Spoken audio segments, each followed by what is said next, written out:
I've been waiting for you for ages.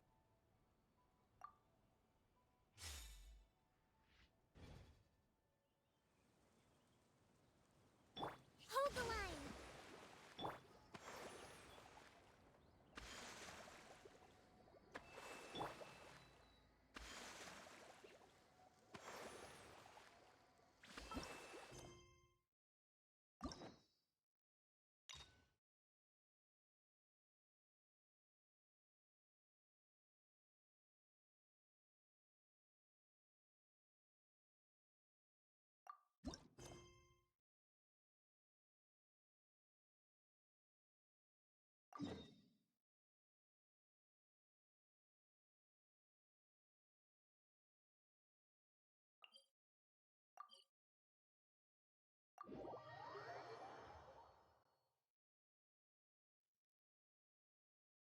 We've been to so many places lately. What do you say we take a day off from adventuring and just find somewhere nice to relax? Let Paimon think. Where are some nice places we could go? Oh, why don't we pay Cloud Retainer a visit at Mount Outsong? It's been a while since we last saw that illuminated bird. She's always the one popping up out of nowhere and scaring us half to death. So let's surprise her this time.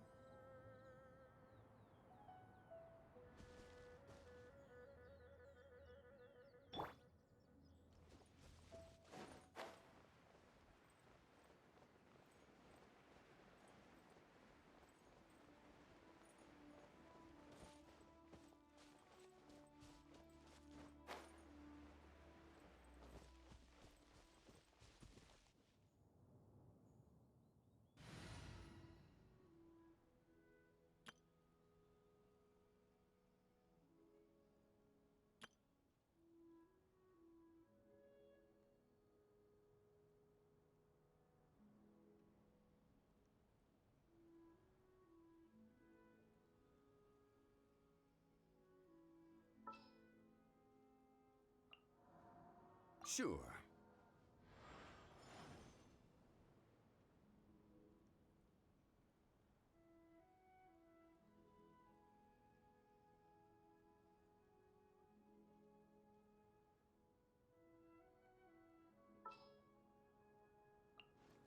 As you wish.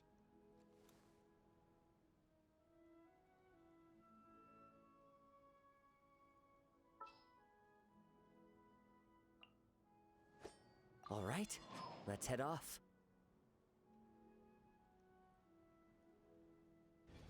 If we've got nothing else to do, why don't I tell you a story?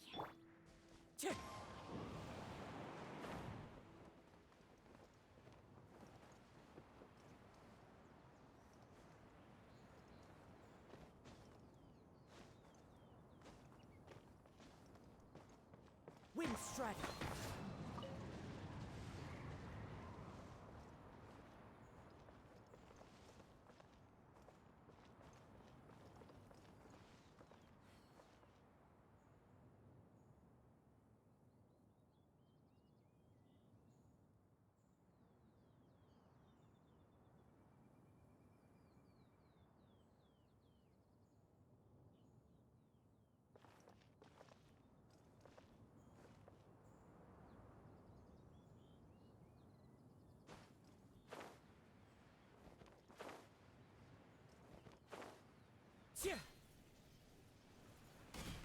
I follow the wind.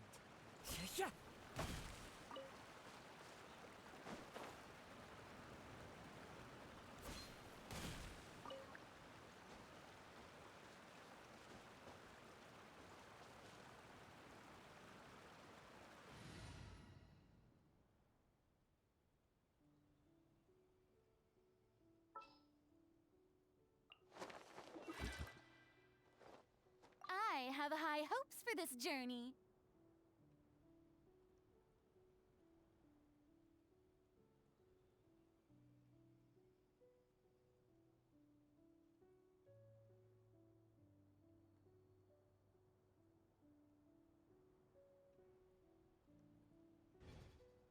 There are leaves around, and I know just the tune to accompany them.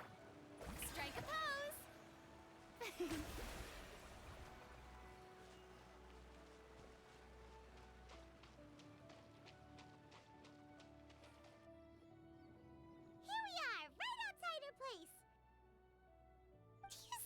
remember the first time we came here? We even brought offerings and everything. And when we told her that Rex Lapis had been assassinated, she immediately threatened to squash Liyue Harbor. Paimon thought she'd be impossible to get along with. But now that we've spent some more time together, she's really not like that at all. We probably don't need to bring any offerings now that we've gotten to know her pretty well, right? Still, Paimon's got some snacks around here somewhere, so if she really wants something, we can just use that. Huh? Traveler, did something catch your eye?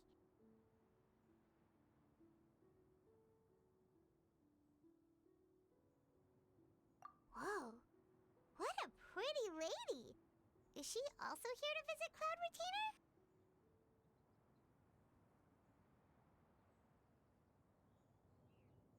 Yeah, you're right. All it takes is one look and you can tell she's someone special. As expected of that bird lady, really. She must have a whole bunch of Adepti friends from all over the country. Okay, but if we're both friends of Cloud Retainer, then we're basically friends by association, right? Want to go up to her and say hello?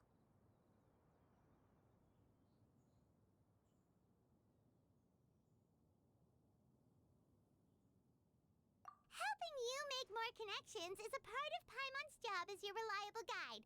Paimon's got this.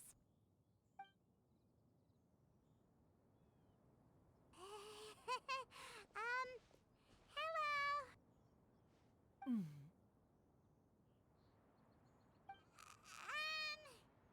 Paimon is Paimon, and this is the Traveler.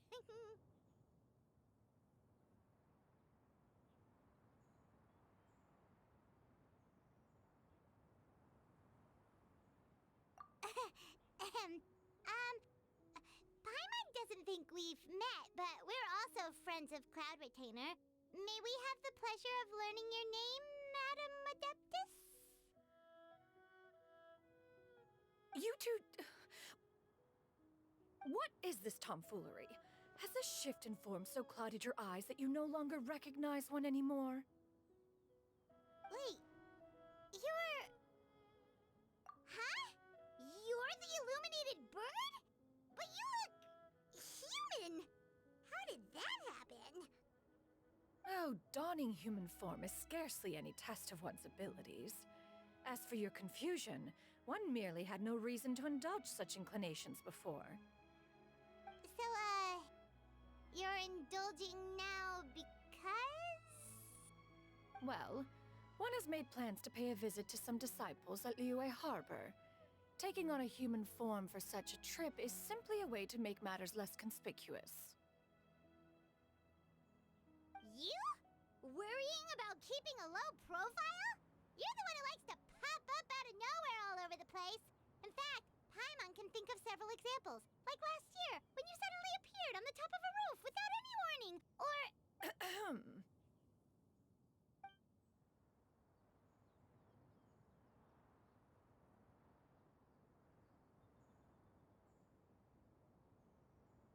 Hey, didn't we agree not to bring that up unless she asked? Oh? So you have taken care to follow the proper rules of etiquette after all. Most commendable.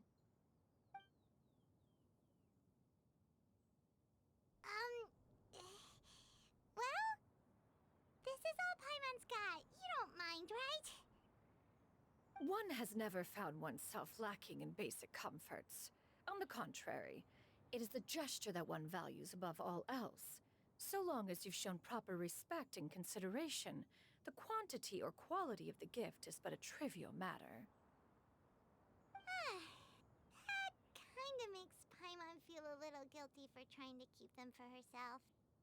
Anyway, where were we before you reminded Paimon about the gifts?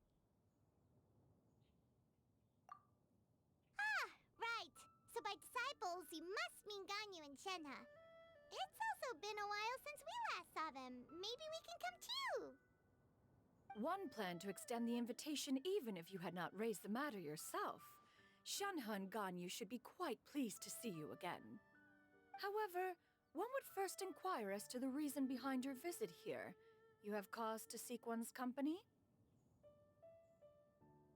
Yeah, we just found ourselves missing you and wanted to see how you were doing. We were hoping you'd tell us one of your stories. Who knew we'd run into your human form while we were at it? Is that so? If there are no urgent matters at hand, then let us make haste for Liyue Harbor. Ganyu is likely still working at Yue High Pavilion, so that shall be our first stop. Sounds great! Then let's all go to Liyue Harbor!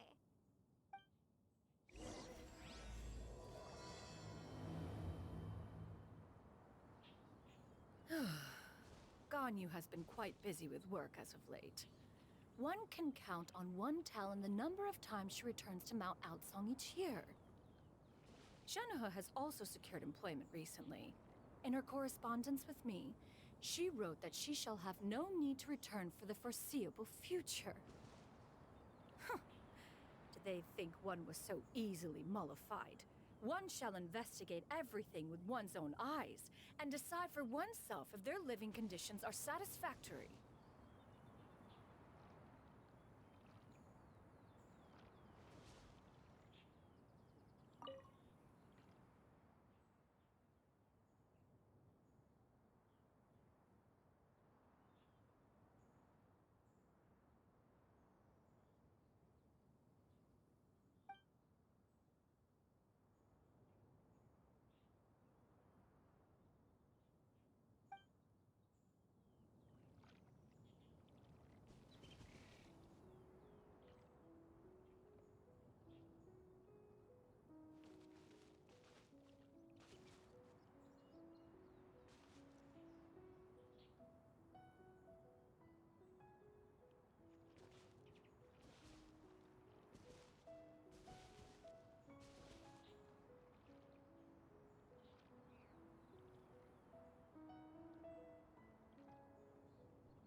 The show begins!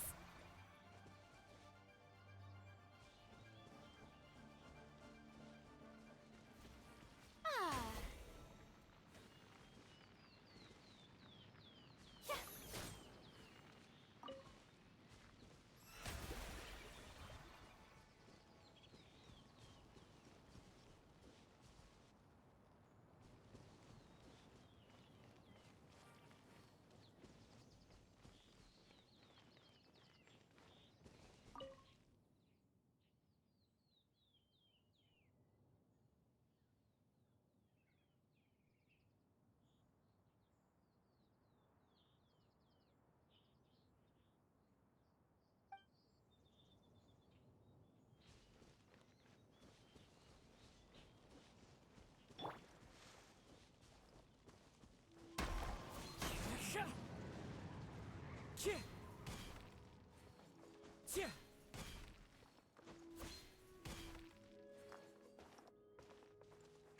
Yeah.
How brilliant!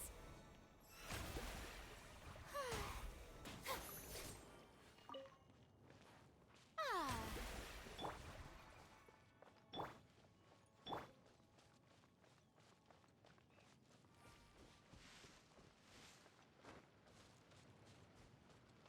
Steady as stone. Huh.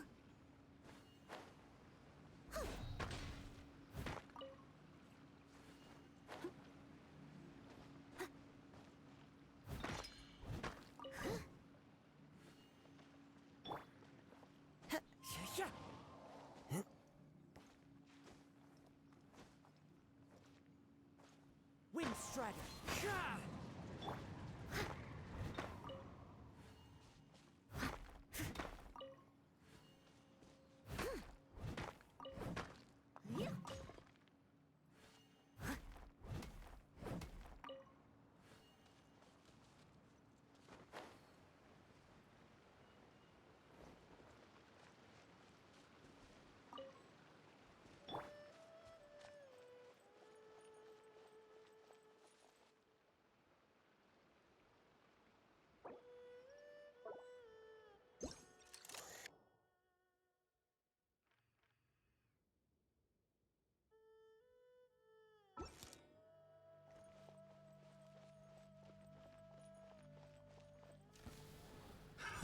Another test subject. Fry!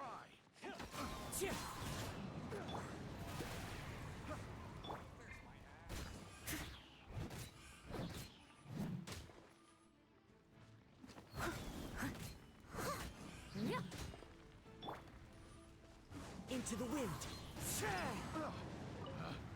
Picked the wrong test subject.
The show begins!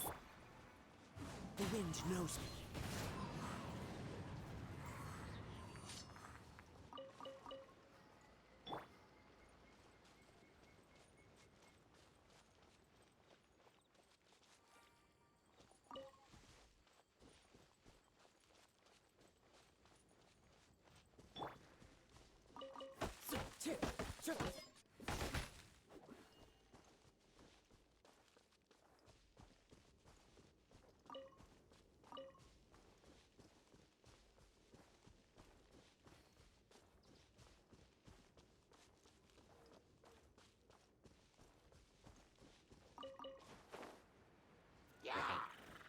One with nature.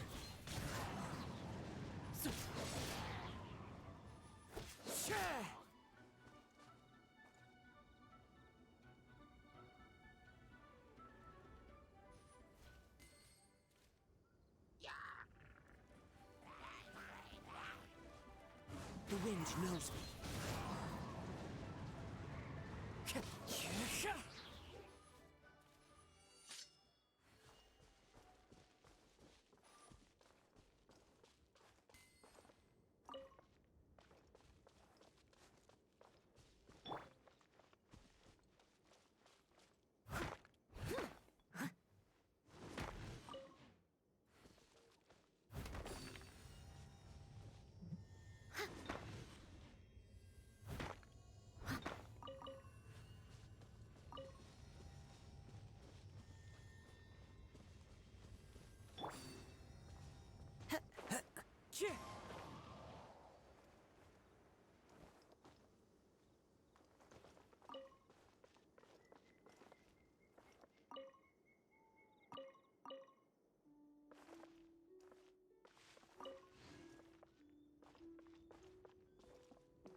must leave no stone unturned.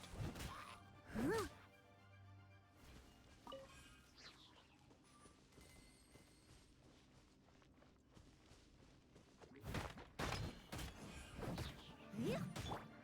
One with nature. May I present? Leave it all to me.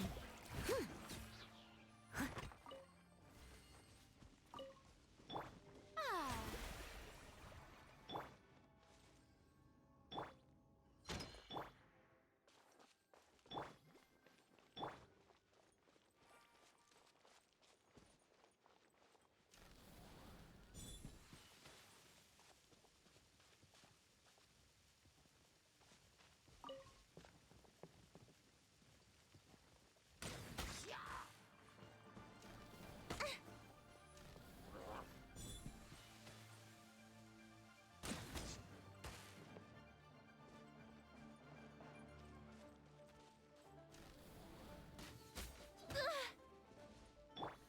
The show begins! I must leave no stone unturned.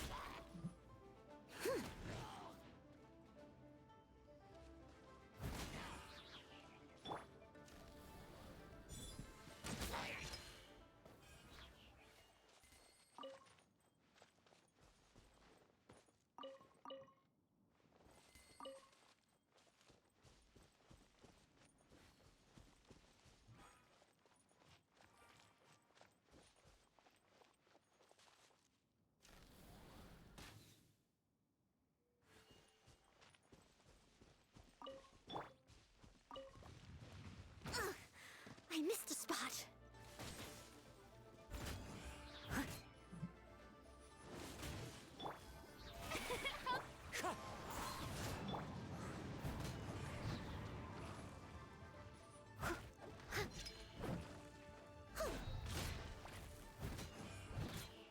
The fuse is lit.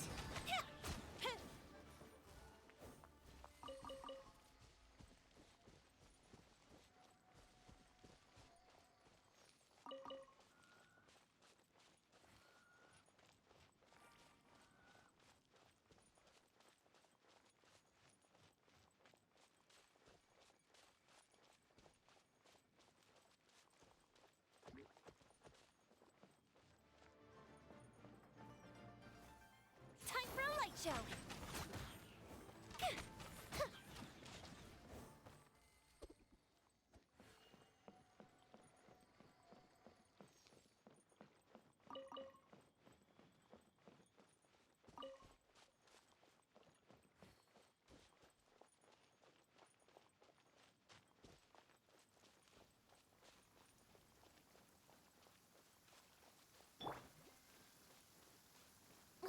It's pouring out here. Wait, the water levels aren't rising, are they?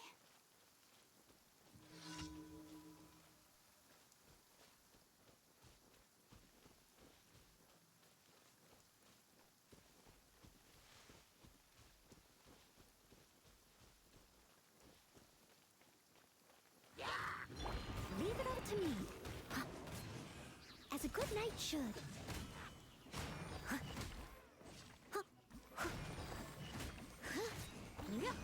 I'll catch up.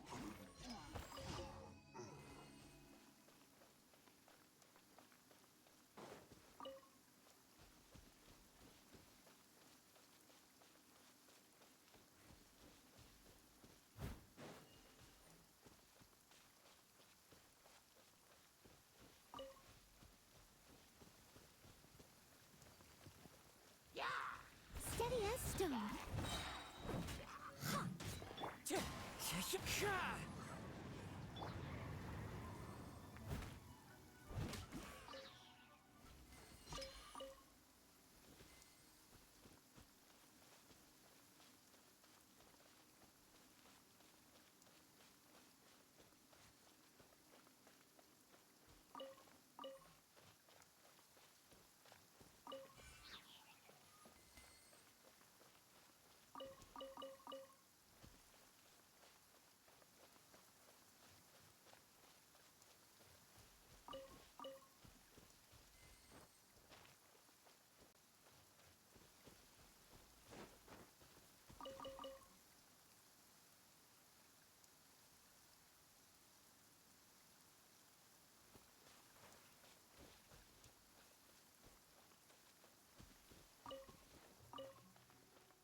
must leave no stone unturned.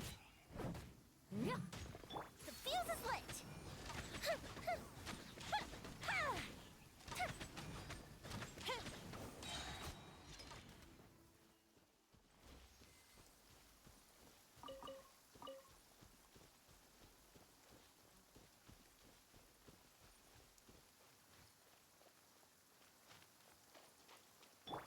May I present?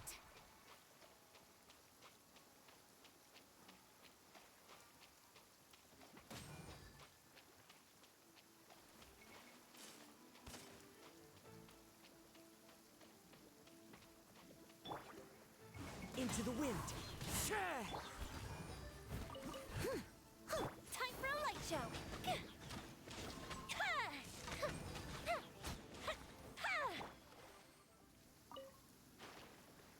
The show begins!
The sun feels almost as hot as those studio lights I'm in front of all the time. Good thing there can only be one sun. Fire hazard!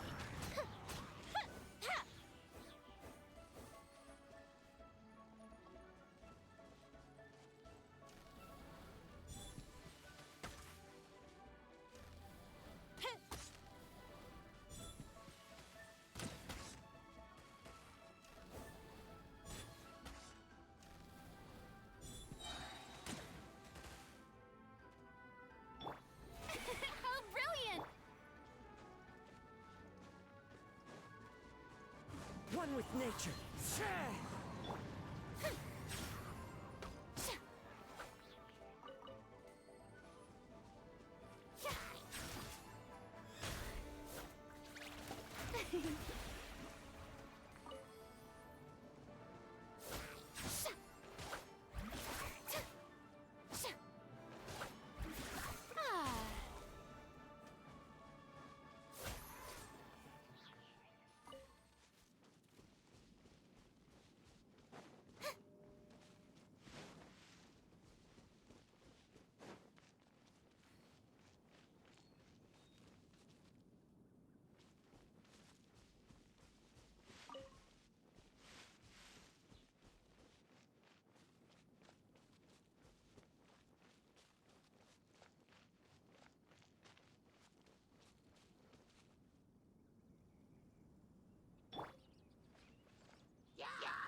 Leave it all to me.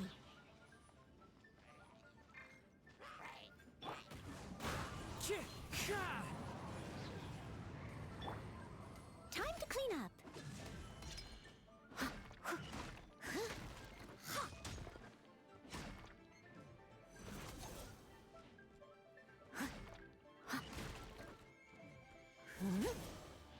Steady as stone.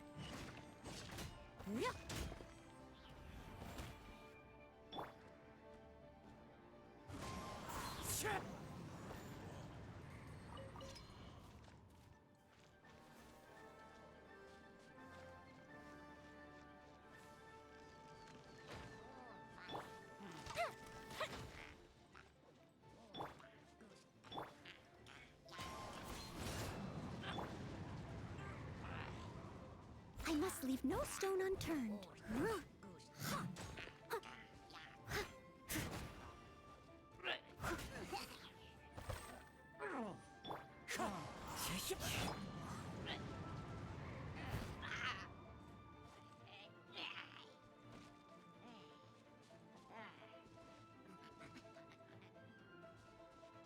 Steady as stone.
Wind Strider!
Time to go. Leave it all to me.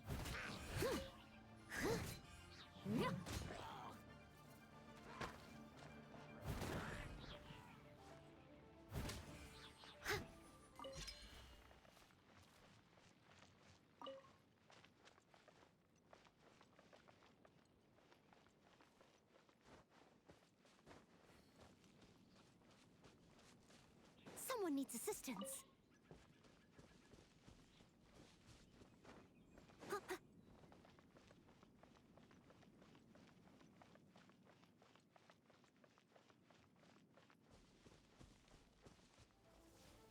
Steady as stone.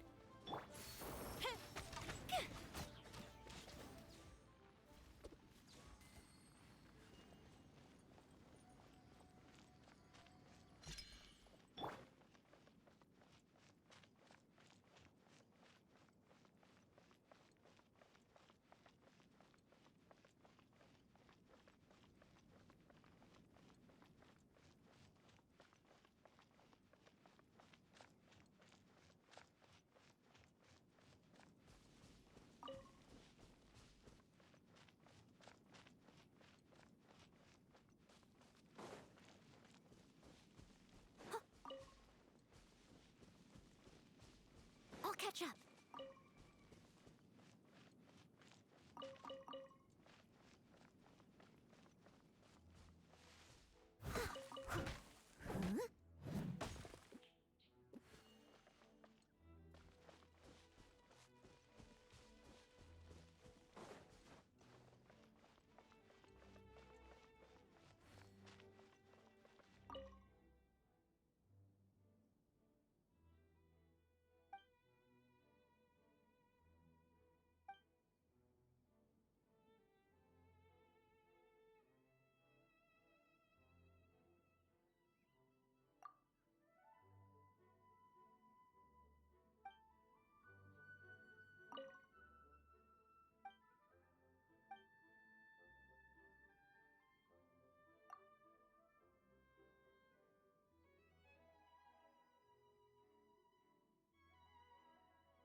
Halt. In the name of...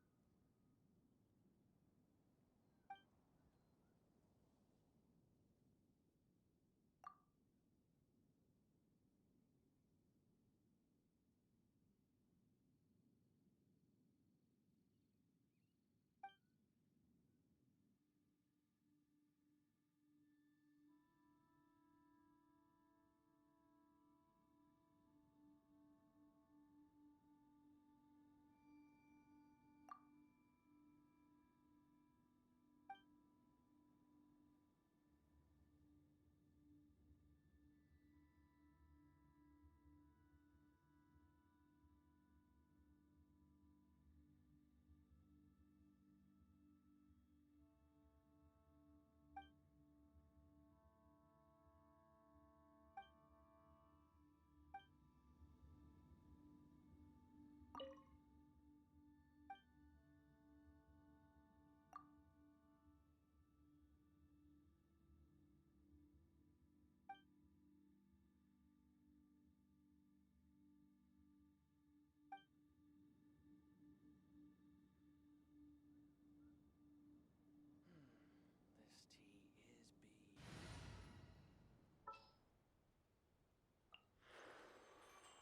I've been waiting for you for ages.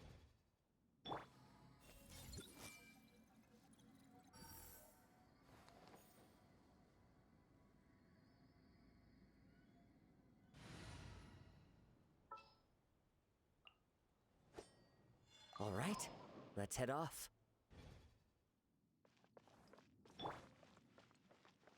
Halt. In the name of the Miller Lode.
Wonder how the old guy's doing.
Fireworks are...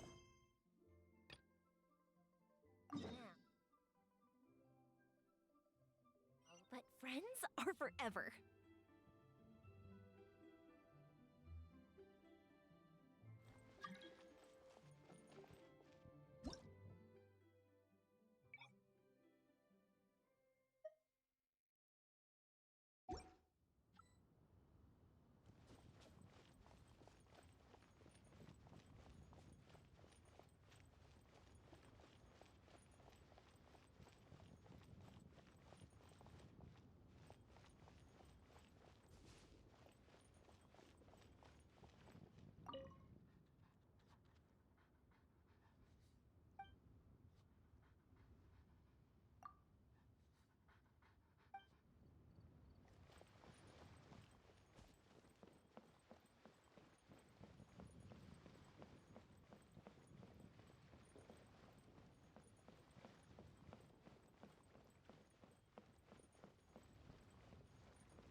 We're almost at Way High Pavilion.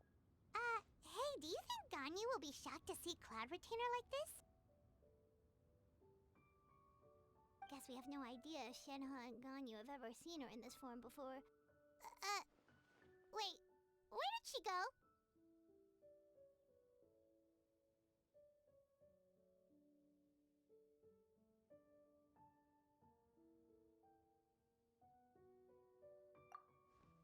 Why are you just standing there, Cloud Retainer? Quietly now. One shall stay here. You two can go and meet with her. But why? Isn't it better if we all go together? If one were to proudly proclaim one's presence, Ganyu would surely profess herself otherwise unoccupied and drop everything to attend to one's visit. One fears that would only result in her staying up all night to make up for lost time. One does not wish to trouble her. Conversing vicariously via you two shall suffice. Do remember to inquire as to her recent well-being. Again, do not mention one's presence here. Fair enough. Makes sense. Alright then, we'll just pass on your regards and... Cloud Retainer? Oh, Oh, busted. Is that lady someone you know, Miss Ganyu? She is indeed. I'm sorry, Huixin, but could we delay the upcoming meeting for a little bit? I believe my schedule today is quite full. Although, perhaps I could move some work to later in the evening. Oh, not to worry, Miss Ganyu. I'll make the necessary arrangements right away. Thank you, Huixin.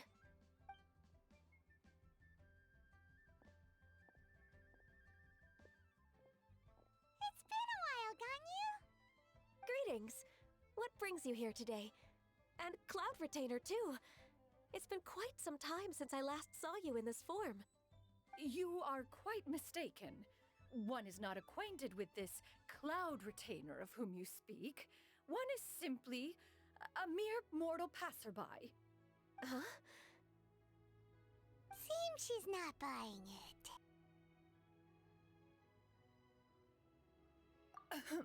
That was but a simple test. One did not expect you to be able to recognize one so easily, especially after so many years of only seeing one's other form.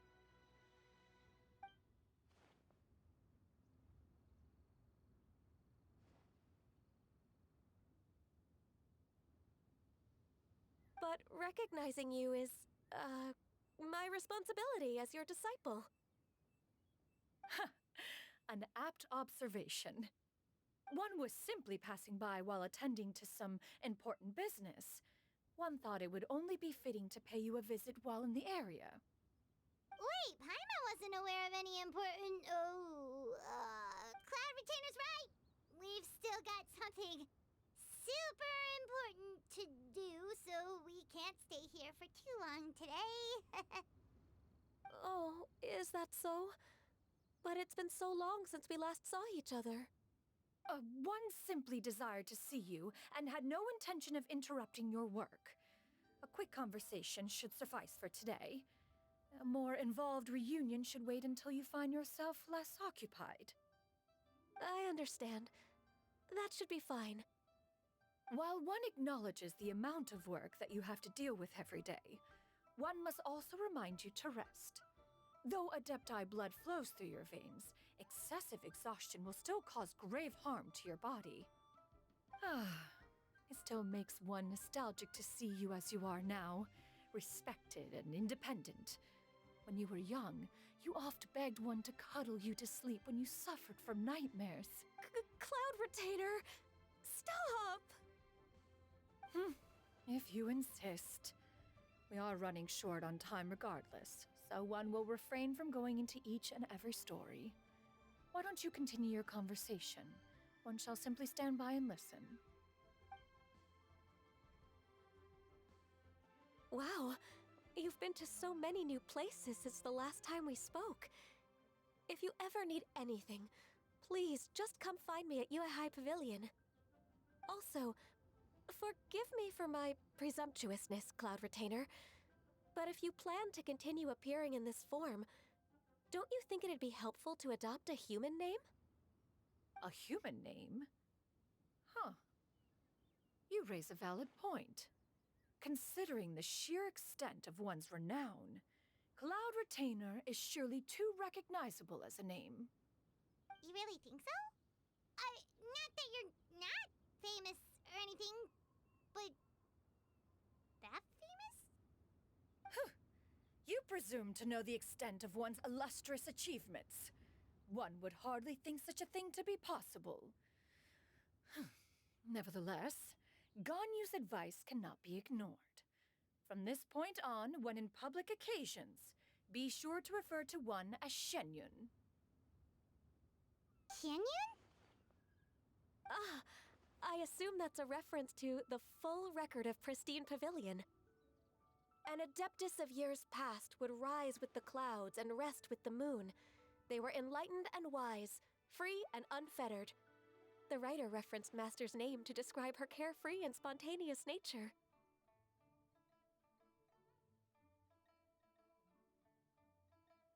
Oh, that sounds super cool! Paimon feels like only the most powerful of Adepti could rise with the clouds and rest with the moon. Actually, those lines were originally written to describe Cloud Retainer herself. Huh? Wait, so you're really that powerful? And what of it?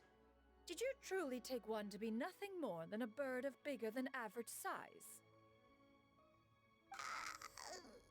Not exactly.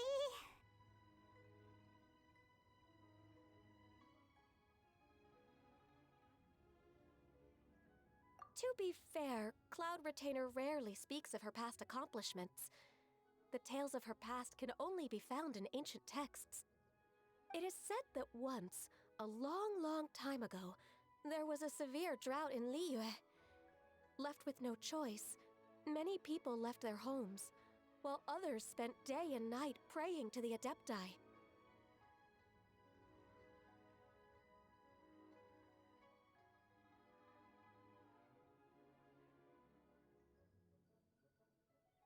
Although I did not live through such tragedy, simply reading about it is enough to gain a visceral understanding of all the pain and desperation during that time. On top of the drought, a noxious gas also began to spread through the land. If not for Cloud Retainer's efforts, much of Liyue would be nothing more than a barren wasteland today. The books had this to say about what happened. Upon arrival, the Adeptus borrowed the wind to retain the clouds. Immediately, the clouds gathered together, and abundant rain burst forth from the heavens. Drought and plague were both driven away, and the people were saved. Wow, that's incredible! Mortal records add embellishments to dramatize past events. One did merely what one ought, and even if one had not interceded, The other adept I would surely have stepped in to help. Even so, you stopped an entire drought! Can you really control the weather like the book said? Oh, Paimon suddenly has a lot more respect for you. So it was Paimon's bad for calling you Illuminated Bird before. You're not too mad, are you? How laughable. A name is but a simple label we carry with us on our journey through the world. Why would one be offended by such a trivial matter? That's a relief. In that case, Paimon will continue to call you whatever feels right in the moment. Well, that is quite enough ancient history for now. Ganyu, have you had word from Shenhe? One has heard that she procured a job recently. Have you any thoughts on her workplace? And what, pray tell, of her monthly remuneration? Moreover, does she find herself overly inundated with work? Is she allowed time off during Lantern Rite? That is a lot of questions. There is no cause for concern, Cloud Retainer. I introduced Shenhe to her employer personally. Wanmin Restaurant's business has been booming recently. So, with Chef Mao being swamped with customers, and Xiangling still off and out in search of new recipes, I introduced Shenhe to staff the restaurant. I see. Most excellent indeed. One has had the pleasure of being introduced to that family. Xiangling is kind and astute, while her father is loyal and reliable. One has no cause to believe that they will make Shenhe's work difficult. Now, it is almost time to partake in the victuals of noon. One shall visit Wanmin Restaurant in person and see how Shenhe is doing. Huh? But didn't you just say that you had something important to do? Can that wait until after we've eaten? You may return to your work, Ganyu. One shall see to this matter on one's own. There will be many an occasion to dine together in the future. One is certain the opportunity shall present itself most readily. Of course, Cloud Retainer. Please take care. Traveler, Paimon, I'll see you some other time. See you around, Ganyu! Paimon was pretty quick on the uptake there, don't you think? As soon as you mentioned important business to attend to, Paimon realized that you were just looking to cut the conversation short and not take too much of Ganyu's time. Is Paimon right? No, in fact, it was not an excuse. One is indeed visiting Liyue Harbor for an important purpose. Wait, for real? The moment is not yet upon us. Still, the truth will be revealed to you in time. Huh. She really seems to be playing up the whole mysterious Adeptus thing right now. Is it because we just heard that cool story about her powers?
tigerfish. Get it while it's hot.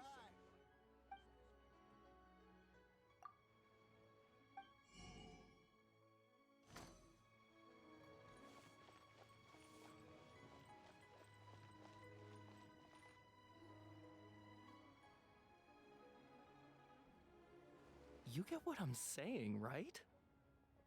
Yeah, how can I not? Not even fine food is enough to distract from the presence of a fine lady, eh? Oh, I'm far more interested in getting her details than ordering any dishes. Hey, how about you ask her? You do it. No. I think you should. Wait, she's coming. What can I get for you today? Greetings, miss. I was just wondering if you'd be willing to... What would you like to order?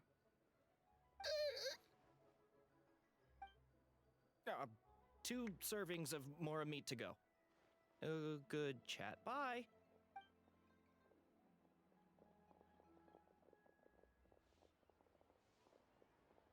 Shenhe!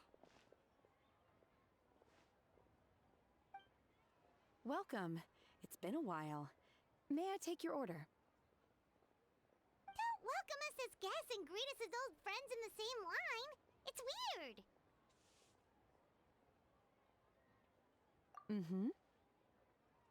Oh, and this is? This is Miss Xinyun. Master?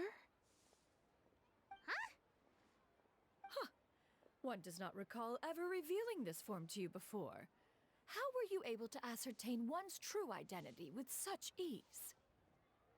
I've trained and lived with Master for more than 10 years. I would recognize you no matter what form you take. You... Is something the matter, Master? Hardly. One simply learned of your employment from your letter and came to check on your well-being. And check out the great food, too! Indeed. It's almost lunchtime. My apologies. I'm still on the clock and can't talk for very long. Well, if it isn't the traveler in Paimon, are you here for Shenhe? The lunch rush isn't in yet, Shenhe. So I've got things covered for now. Go ahead, sit down and enjoy some time with your friends. I'll let you know if things pick up. Thank you, Chef Mao.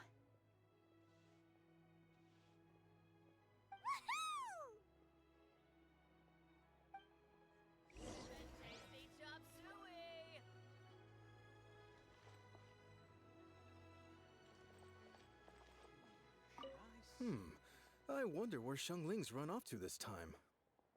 If you bump into her, please let her know that a new shipment of spices has come in. So it'd be nice if she could come home and take a look.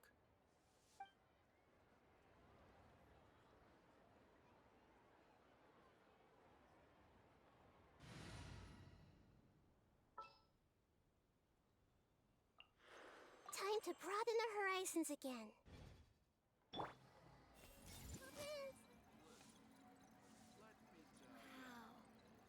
Leo's really got a lot going for it. Cheap and tasty chop suey!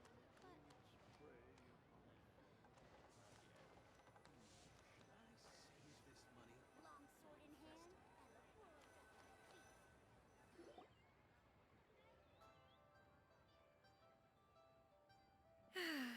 It is just as one expected.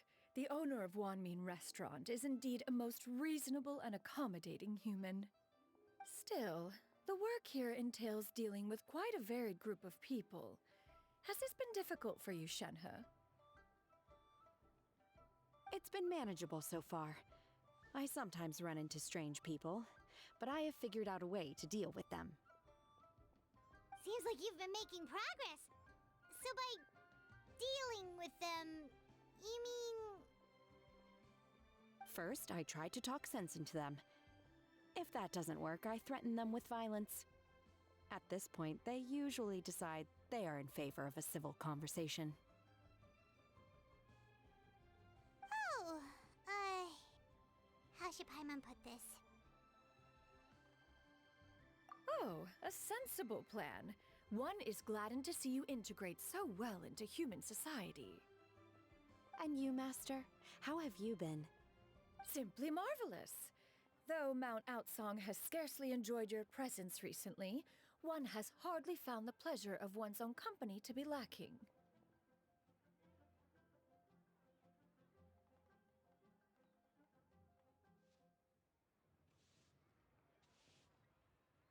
I see. Oh, just as expected of Master.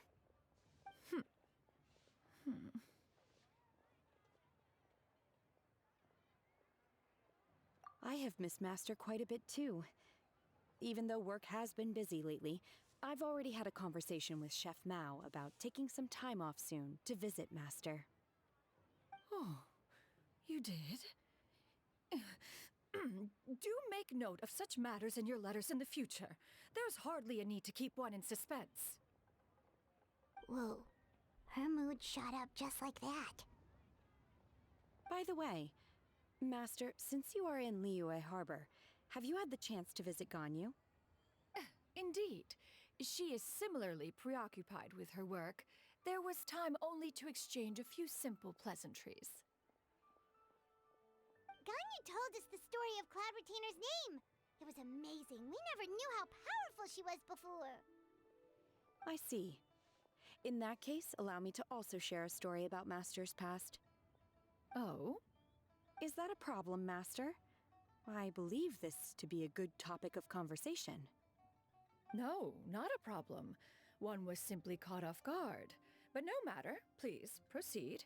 One is most curious to see how much of one's own conversational prowess you possess. Master once participated in a race against Mooncarver. After Mooncarver lost, he insisted that Master's ability to fly gave her a natural edge in such a contest.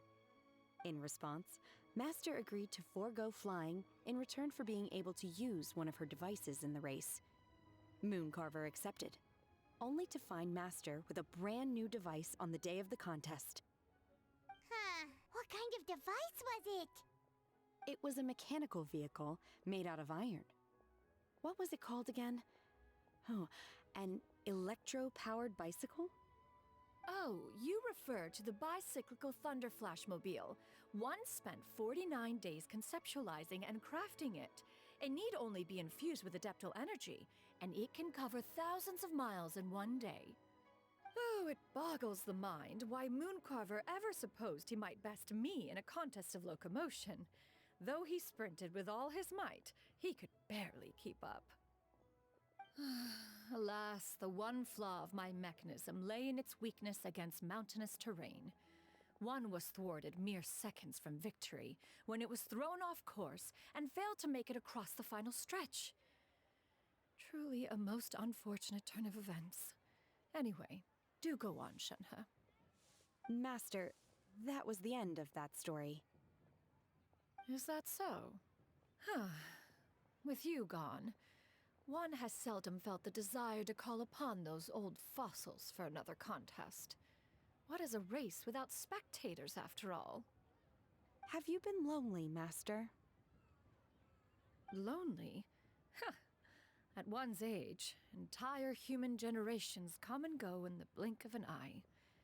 Even one's own self-directed musings can span several days and nights. 'Tis a most foreign sentiment. The mere mention of it is preposterous.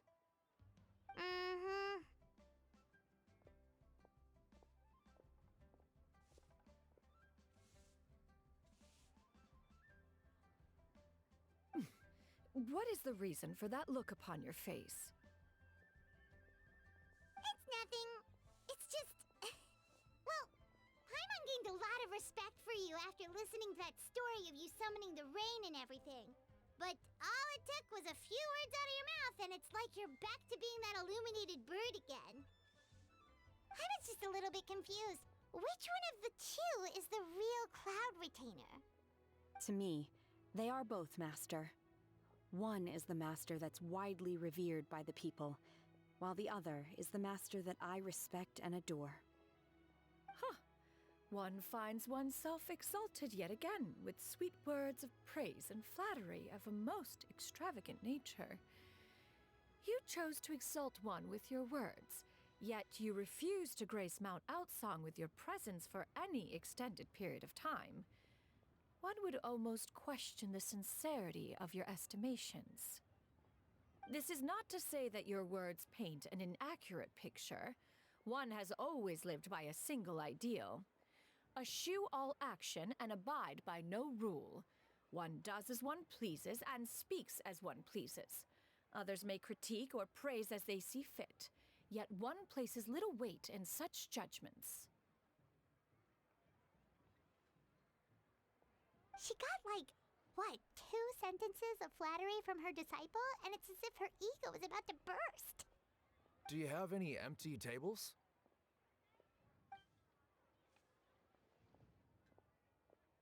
Hey there, could we get another fish stew?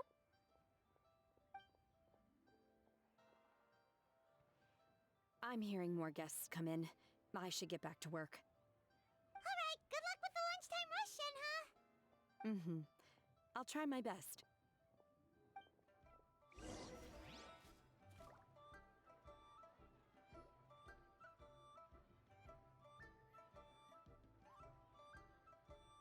So much yummy food! Paimon's gonna feast!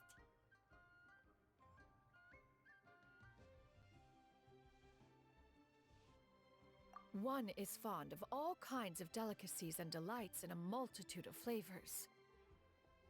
The dishes here demonstrate no shortage of culinary skill. Their unique flavor profile has left one more than satisfied. In fact, one has been struck by quite the fit of inspiration. One has already begun to conceptualize the next generation of supreme cuisine machines. Everything's so tasty! A bit too hot at times, but still super tasty. I'm sorry, miss, but our tables are full. Shall we try somewhere else, Granny? But it smells so delightful. Can we really not eat here? My poor legs can't go on for much longer. Well, you could always check with some of the other guests and see if anyone's happy to share a table. Okay, I'll ask around.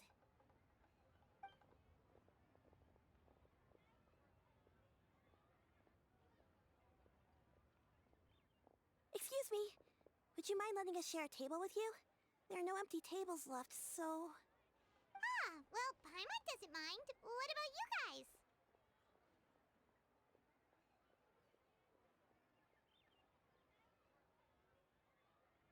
Great! Thanks so much. My name is Shuyu, and this is my granny, Yuendai. Granny? Yep. Is there something wrong with that? No, Paimon's just a bit surprised. She looks so young. Yeah, a lot of people compliment Granny on her youthful looks, but she's actually much older than she appears.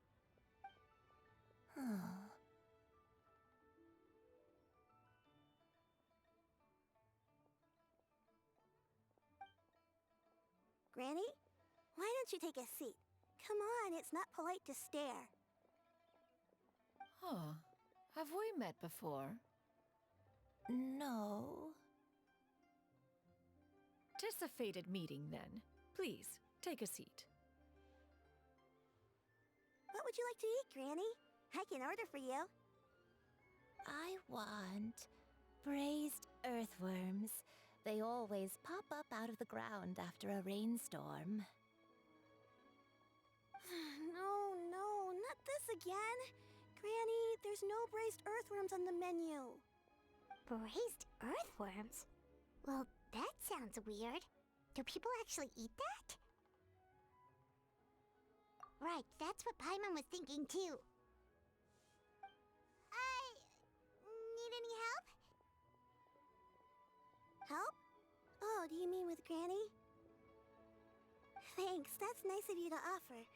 Granny has pretty bad dementia, so her memory's getting worse all the time. She's always saying things that sound kinda confusing. Actually, her memory's been bad ever since I was little. But it's gotten so bad lately that I even have to remind her who I am every morning. They died young. It's just me and Granny now. Oh,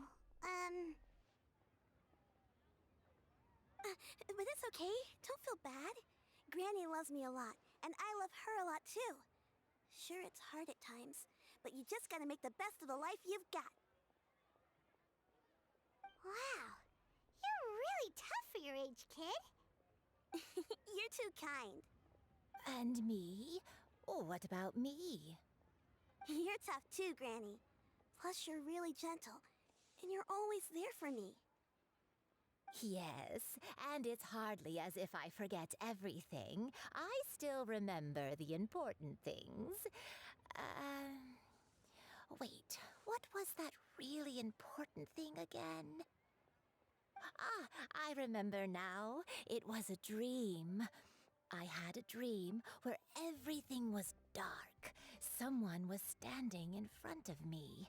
She told me to come and find her, and that once I'd found her, I would be free. Huh? That sounds super important. But how come you've never told me about it before? It was just a dream, so I forgot about it. But I'm in a good mood now, and somehow I remembered it again.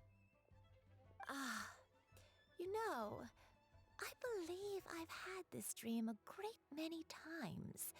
But just how many times have I had it? Now that I do not remember. Wait, so you have a reoccurring dream where someone's talking to you? That sounds spooky. Does that mean you're possessed? Unlikely. Her eyes are clear and her breathing remains calm and level. One sees no signs of possession.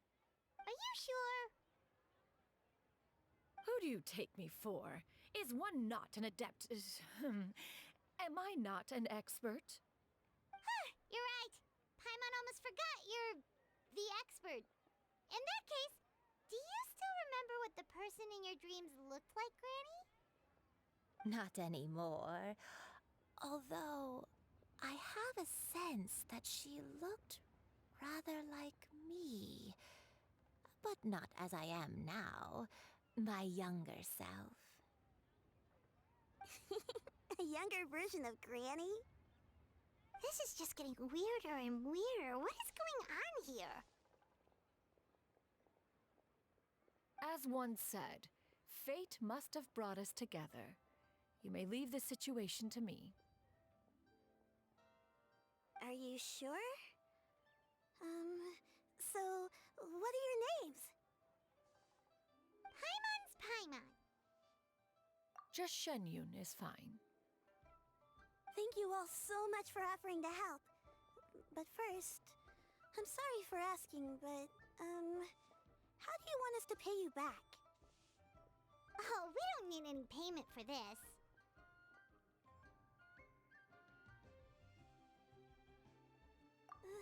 Thank you so much. You're welcome.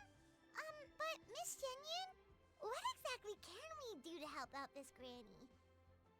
All we have to go off is that dream. Where do we start? That is elementary. Since her dreams portray her younger self, then we shall retrace the steps of her youth. Once we have revisited those places, her memories will likely return. Sounds like a plan. So, Granny, do you remember which places you went to when you were young? Why, of course I do. The heavens above, the earth below, the wispy clouds, and the emerald mountain streams. Okay, taking that as a no. I might have an idea. Once, when I was really little, my dad told me that Granny used to be a martial artist heroine who saved loads of people from a disaster.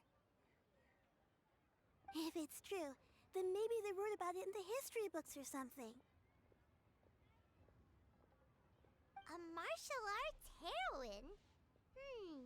Oh, Shinjo knows tons about Liyue's chivalric traditions. If anyone knows about the heroes of the past, it's him. Let's go find him at the Feiyun Commerce Guild. Are you leaving already? But I'm still hungry. I'll go order some food, Granny. If there's nothing on the menu you especially want, I'll just get a few different things. It seems we must part ways for now. The Traveler and Paimon are bound for the Feiyun Commerce Guild, while Yuendai and Shuyu shall remain here and partake of their lunch. As for myself, I have matters to discuss with Streetward Rambler. Streetward Rambler? Oh, you mean Madam Ping! Precisely. Let us meet at Yujing Terrace once you are ready. Always wanted to try this place. Everyone, price, please, the food eat is to your heart's unbelievable. content. Today is my treat. Cheap and tasty chop suey. Where are you going, Granny? Don't you like the food? Fresh milk. I need to buy you some fresh milk. Milk? Why? You need to drink milk before eating, or the spicy food will make you cry. Hush, little one. Don't cry. Granny, you're forgetting things again. I'm not a little baby anymore. I can eat spicy food now. Even the super spicy dishes, like their fish stew. I can eat 2 whole bowls, no problem. Wonderful. How wonderful. My darling granddaughter is all grown up.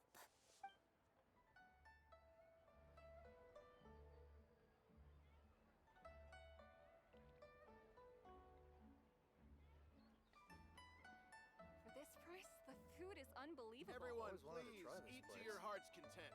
Today is my treat.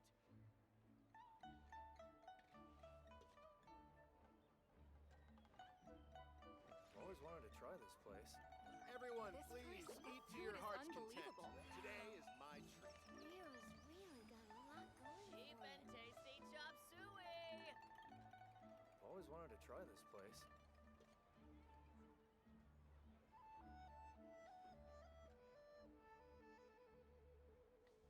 Everyone, please, eat to your heart's content. Today is my treat. Always wanted to try this place.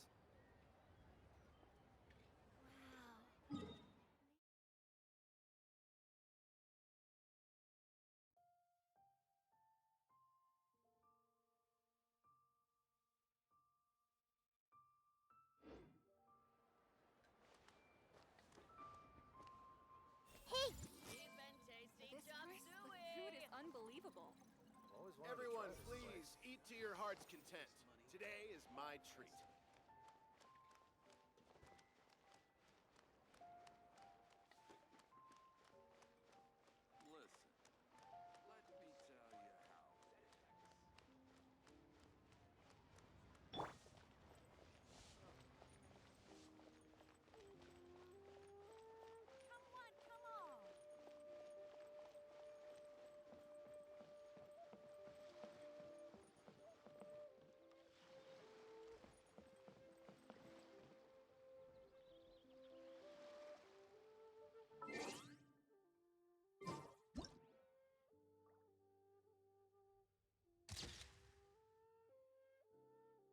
you how it is.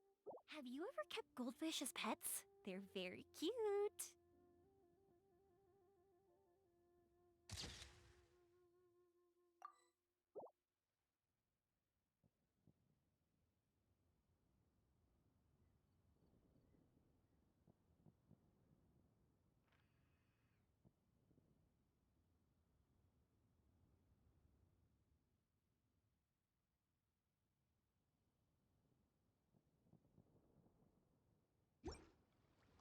Fireworks are for now, but friends are forever.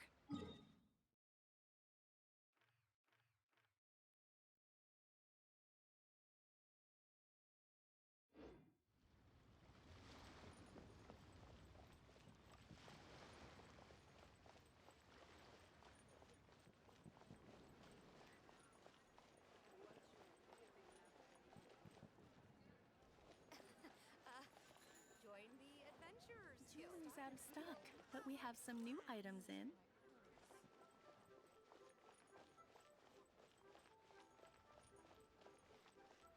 I wonder if she can see the kites.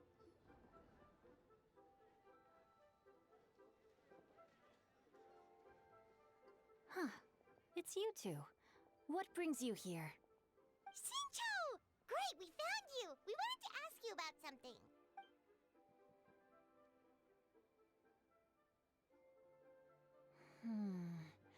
That's not a whole lot of information to go off of. I don't know if I can say for sure.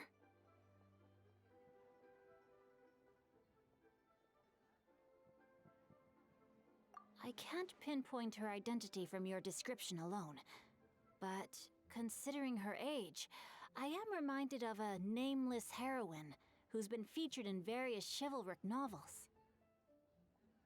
Nameless heroine? That's right. The novels often speak of a great drought from 50 years ago. As the people suffered, a nameless heroine appeared and began to clear away evil spirits and bandit camps. The people idolized her, but never learned her name. All they knew was that she always acted alone. Later, though, she supposedly fell in love with a similarly noble-minded exorcist from Mount Tianheng. They were well matched in more ways than one, often fighting together as a fearsome duo of otherworldly strength. After the drought ended, the heroine and the exorcist left the public eye and began living a reclusive life in the mountains. All that remained were tales of her incredible accomplishments. The way this nameless heroine faded from fame into obscurity later in life is not too dissimilar from Miss Yuendai. I hope that's somewhat helpful. Thanks a lot, Xingqiu. We knew it'd be worth talking to you. It's nothing at all. Just something I came across while reading. I did do a bit of extra research on her story, but it was just out of personal curiosity.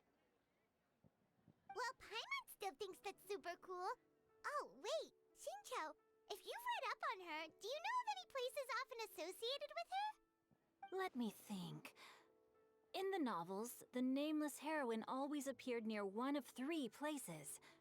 Wangshu Inn, the area just north of Jueyun Karst, and Qingyun Peak. Perhaps the real-life heroine who inspired the character was also often seen near those 3 places. That would explain why those locations appear in the various novels written about her.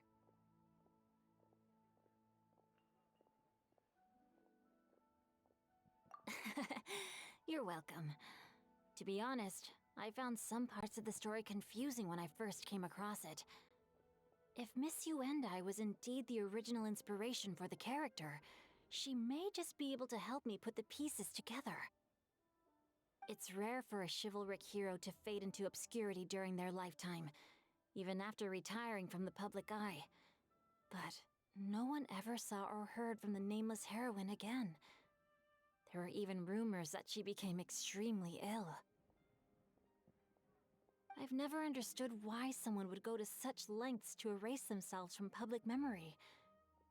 It's almost as if she was trying to hide from something. There's probably far more to the story than what's been written. We'll be sure to tell you if we manage to uncover the truth. That's a deal.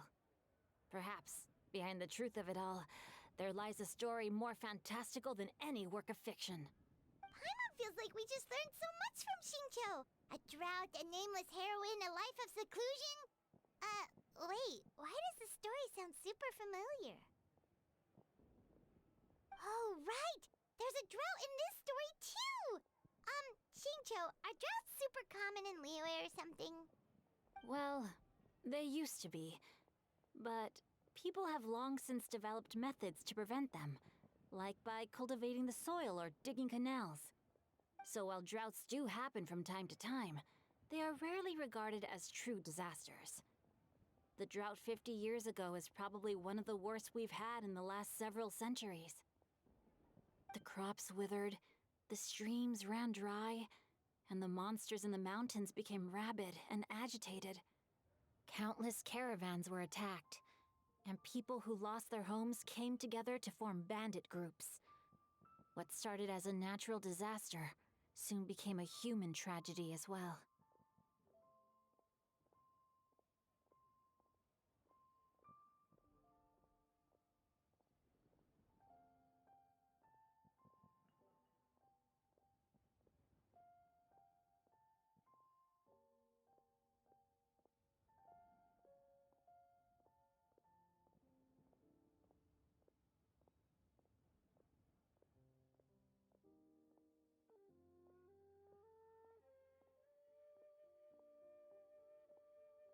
That sounds awful.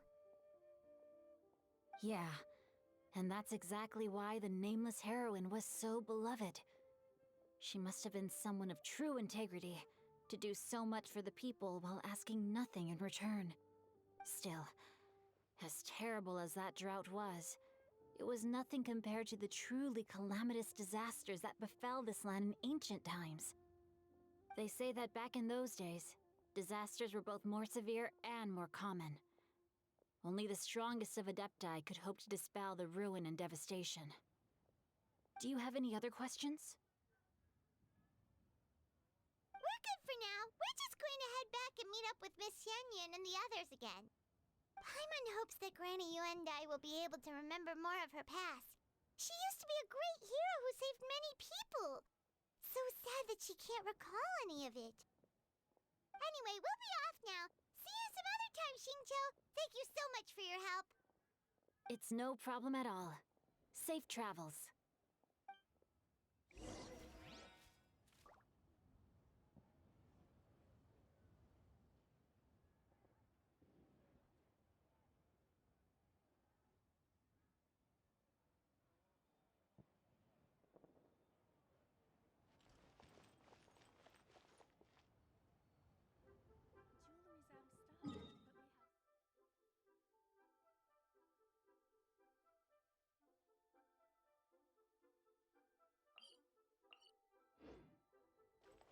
I wonder if she can see the kites here from Jinsa village. Time erases everything. Even the greatest of heroes will have their legacy reduced to the small fraction of their deeds that were committed to paper. But I think the magic of chivalric novels lies in the way you can catch glimpses of a noble soul from a few mere paragraphs.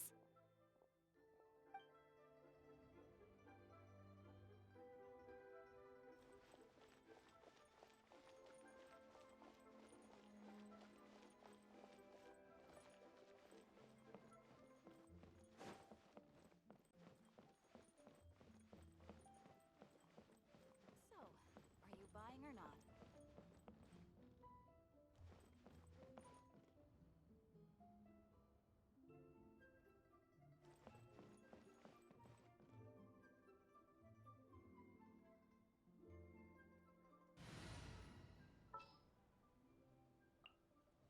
All right, let's head off.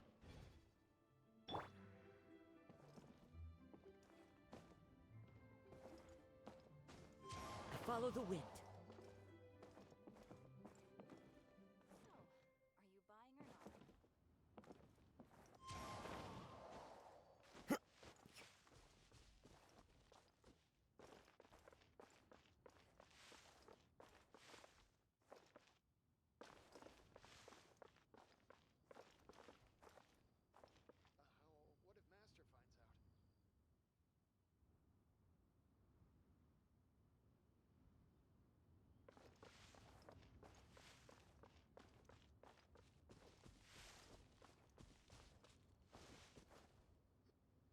I have recorded the tune that you requested. I hope it will be of help to you. Oh, thank you. Straightward, Ping, what has amused you so? Oh, it's no serious matter. I was just reminiscing about the last time I saw you in this form. Time has wrought such change in this world, and yet you appear just the same as ever. Time has little bearing on one's existence, nor has one keenly felt its effects whilst dwelling at Mount Outsong. Nevertheless, Ping, one would like to seek your counsel on a personal matter. Oh, why so formal all of a sudden? I must say, you're making me a little nervous. What is it? Well, the inquiry is as such. Approximately how much mora would one need to afford a comfortable life in the harbor, not unlike the one that you yourself lead?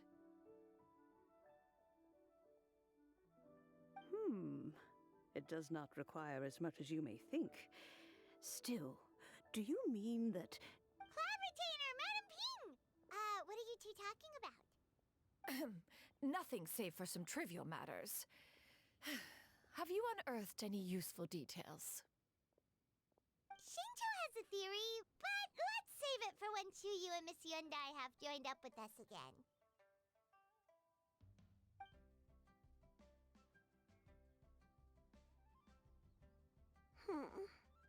Do not be troubled, young lady. Here, have some tea. Thank you so much. What do you think, Chuyu? Does it match up with what you know of your granny? According to the story, the nameless heroine eventually fell in love with an exorcist from Mount Tianheng. Maybe that's my grandpa.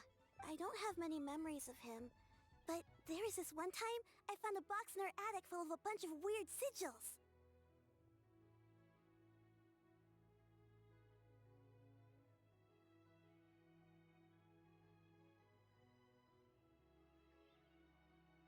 I think so too. Granny might remember something once she's returned to a familiar place. What marvelous tea. I can taste the dew's sweetness in this cup. It's as if I was taking a stroll in the mountains, thoroughly one with nature and at peace. Is that so? Then please drink as much as you like. There's no need to hurry. At our age, it's always nice to slow down and take the time to appreciate pleasant conversation among friends. Thank you.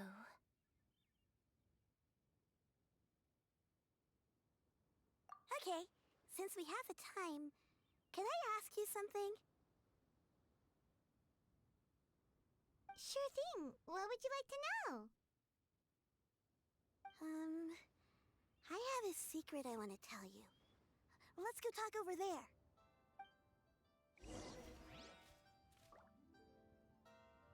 Windstrider! You can taste the sweetness of the dew? It's just a feeling. The sensation of stepping out into the mountains on a cool morning, gazing upon the small droplets of water hanging from the leaves, and feeling the sweet stream of water soothe a parched throat with every swallow. It's a sense of calm and serenity, one that stretches on and on until days become weeks, weeks become years.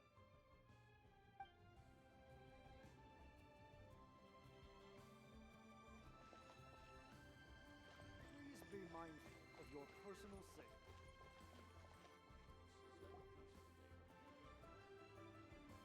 What's wrong, Chuyu? Well, I've been kind of meaning to ask ever since we started talking in the restaurant, but are you guys all adepti in disguise? Oh! About that. Well, you guys just seem super special. Plus, I think I might have heard Miss Shen Yun call herself an adeptus. Must have been a slip of the tongue. Shen Yun, since you were the one who, misspoke, maybe you can explain to Chuyu here what you really meant by that. One is indeed an adeptus. Is that of some concern to you? Huh? I knew it. Well, one time when I was a little kid, I saw a pure white illuminated crane. I had this super high fever, and Granny wasn't around. I was feeling all icky and gross. But then this snowy white crane flew down from the sky. She put me on her back and flew me to her cool Adeptus house and fed me some sort of magic potion. When I woke up, I was already back in my bed and my fever was gone. I really wanted to thank her, but I was too sleepy to stay awake, so I never got the chance. So, I just kind of wanted to ask if maybe Any of you have ever met an Adeptus like that? A pure white illuminated crane? The only two we've ever met are blue and white and black and brown.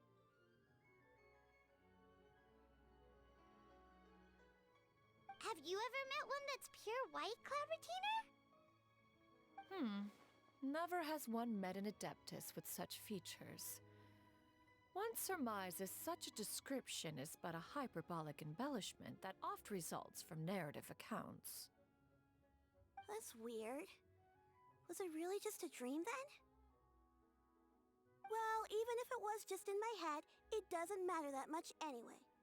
All I really want is to help Granny recover her memories. I'm really grateful for all your help. Leave it to us! Now that we know the 3 locations, we just need to visit them one by one. Let's go to Wangshu Inn first! Okay, I'll go get Granny.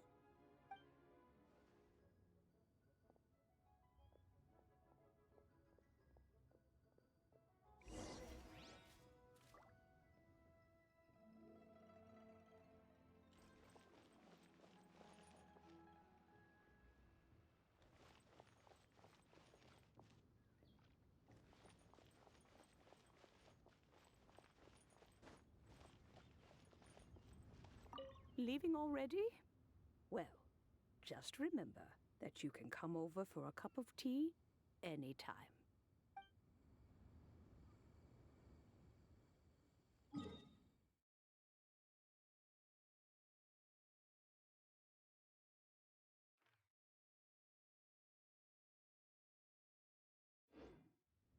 If we've got nothing else to do, why don't I tell you a story? This is a peaceful neighborhood.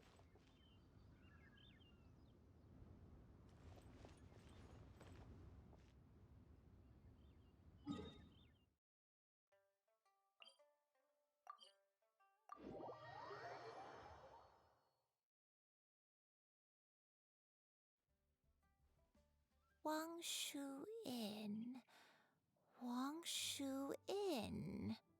Do you remember this place, Granny? Yes. The fish here is very delicious, and if you look out into the distance, you can always spot a bird that's been left behind by its flock. I believe I used to have a room here. It had a window. Yes, I spent a lot of time looking out that window. Which room was it again? Let me look. I'll come with.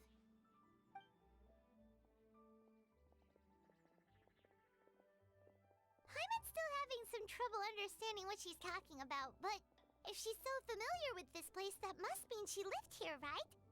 Wait, huh? Whoa! Shell! What are you doing here all of a sudden? You scared the living daylights out of Paimon!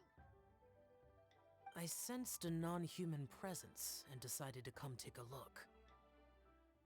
If you're here, then there's likely no trouble afoot. I suppose there's no cause for concern. It's been a while, Cloud Retainer. I see you have returned to your previous form. I have indeed. I fought alongside her in this form on many occasions during the Archon War. Oh, wow! What was she like during the war? Oh, wait, let Paimon take a guess. Was it anything like this? Behold, the glory of one's newest invention, the Bang Bang Continuous Fire Mechanism. Hands up and surrender, or be prepared to face the full might of the Adepti. An impressive imitation. Paimon knows her all too well. Even so, Cloud Retainer was not always as ostentatious as you describe. You may be unaware, but her talent with Adepti sigils is just as formidable as her skill in mechanics. The Archon War reached its peak after Guizhong's death. The Cloud Retainer who fought beside me in those devastating battles was taciturn and solemn, only speaking when she had to activate her sigils. A Cloud Retainer who barely talks? Paimon can't picture it. But what happened after that? If you were so powerful in your human form, why did you decide to take up your bird form again? Once one had bid farewell to the world of mortals, what use would one still have for such a shape? When dwelling between mountain and forest, away from the struggles and troubles of the mortal world, a mortal form is hardly the most fitting of choices. After the war, Cloud Retainer retired to Mount Outsong, only revealing herself to the occasional visitor, and always in her avian form. Although I do believe there was an occasion some 30-odd years ago, when she decided to don her human form. I believe it was for the purpose of... One believes there is little need to relive bygone matters. Granny, are you okay? Back then, at this place, Perhaps this conversation should end here. I shall take my leave now. Should you encounter any trouble, you need only call my name. However, given that you are traveling with Cloud Retainer, I trust you are in good hands. Everyone! I think Granny is finally beginning to remember her past.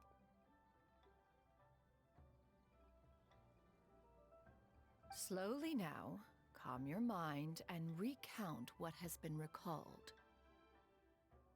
A long time ago, I stayed here to recuperate from my illness. Huh.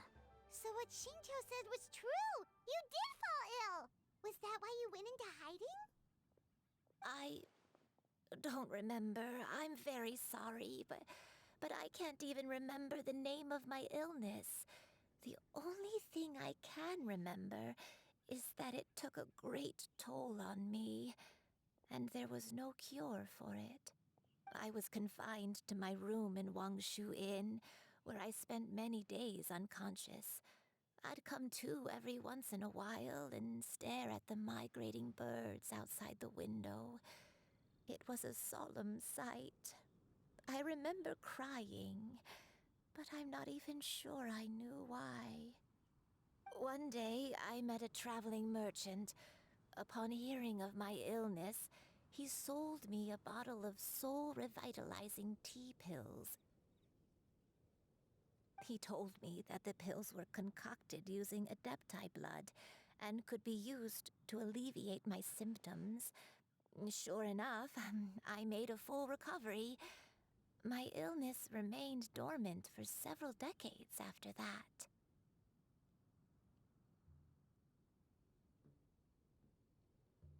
Wait, but if your illness remained dormant for several decades, are you saying that what you're going through now is just a relapse of what happened all those years ago?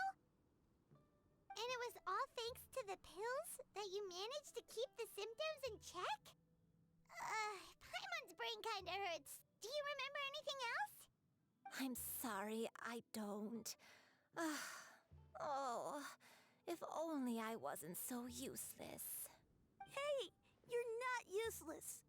You've done so much for me. Watched me grow up. Raised me. How could you say that about yourself? Oh, fret not, dear child. Granny was just a bit frustrated. That's all. The recovery of a person's memories is a gradual process. Finding pieces of one's past is always superior to not finding anything at all. Let us make haste to the next location. Next location. Next location. Oh, why don't we go to the area north of Dwayun Karst next? There isn't really a landmark there, so where should we start? Oh, Paimon's got it. Let's check out the houses in the area first.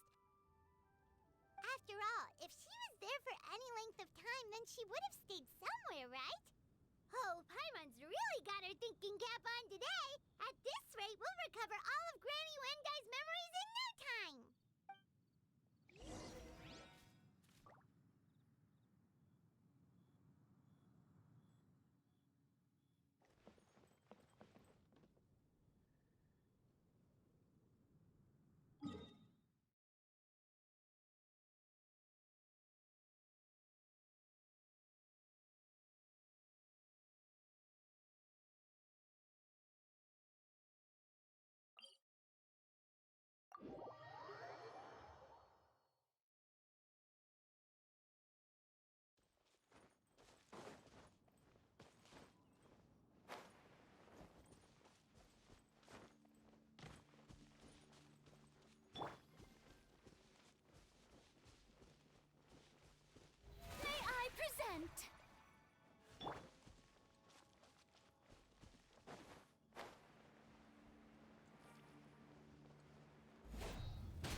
to me, as a good knight should.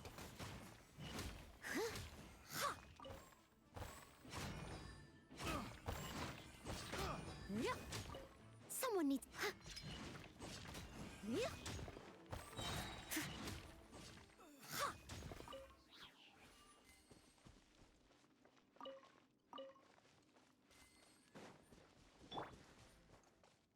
Into the wind.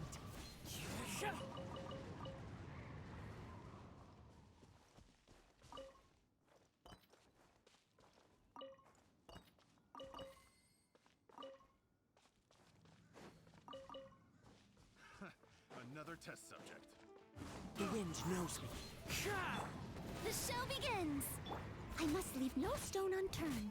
The fuse is lit! Picked the wrong test subject.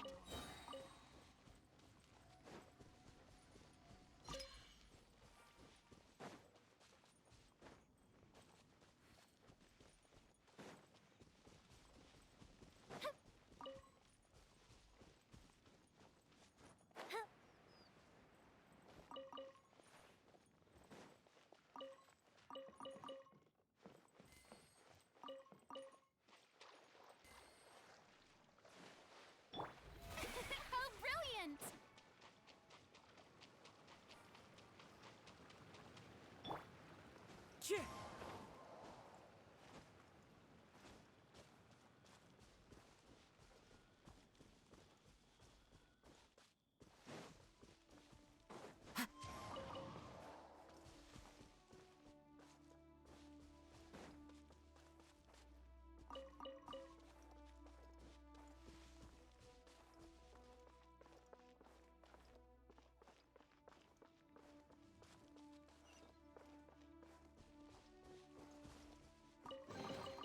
A fateful offering.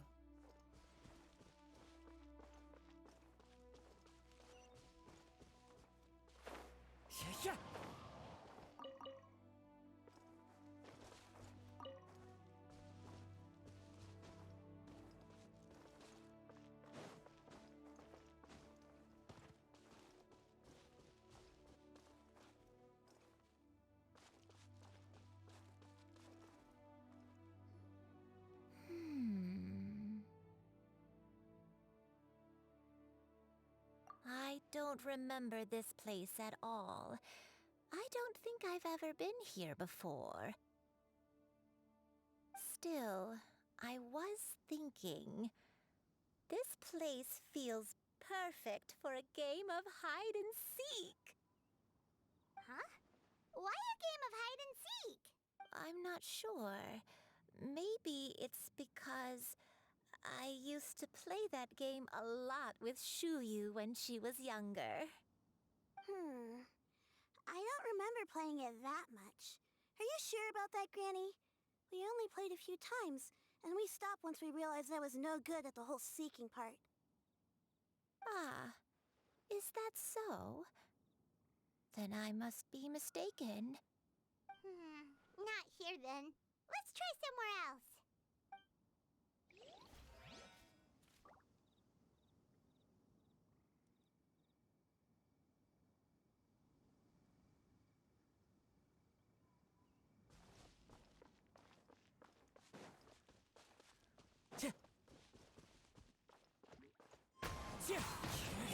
Leave it all to me.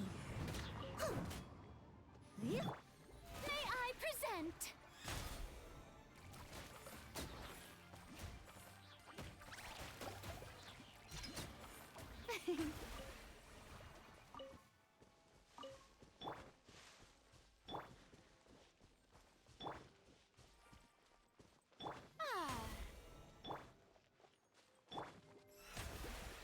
The show begins.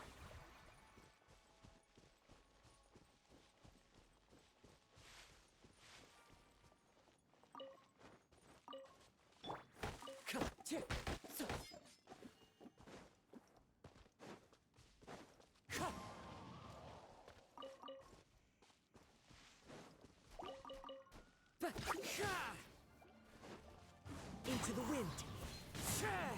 Steady as stone.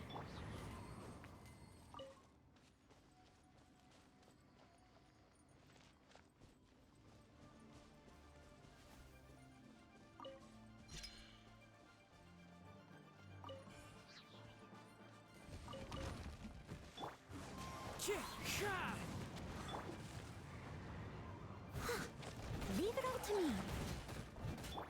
May I present?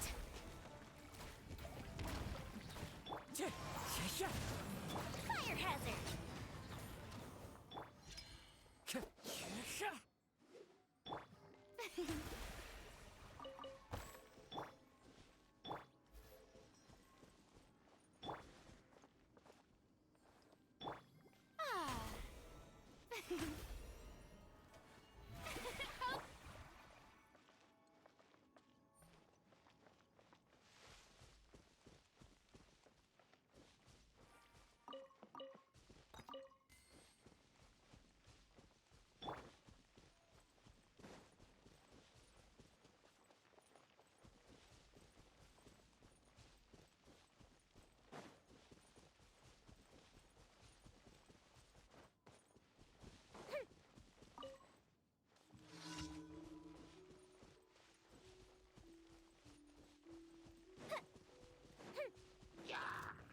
Time for a light show!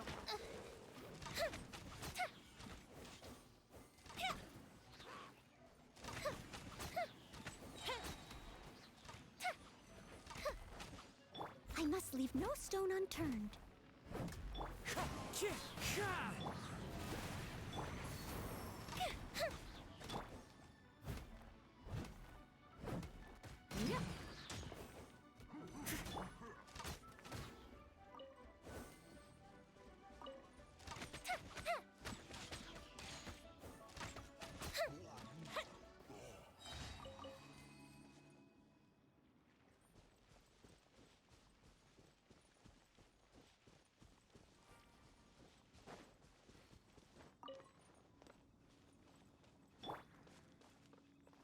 Whoa, why are there so many treasure hoarders here? Guess it's time to round up some bad guys. Steady as stone. May I present? One with nature.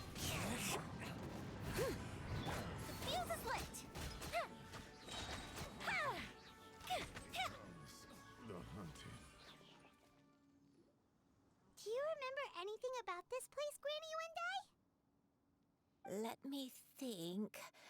I feel like I've been here before, but I don't think I stayed here too long. I might have just rested here briefly before continuing on my way. Got it. That's okay. There are still plenty of other places we can check. Wait a second. If I remember correctly, I believe I brought... Ah, yes, I brought some sweet snacks with me. Go on, take some. You need to eat a lot if you want to grow big and strong. Oh, thank you! Then Paimon will help herself.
One with nature.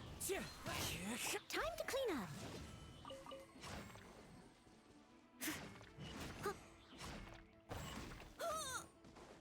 Leave it all to me.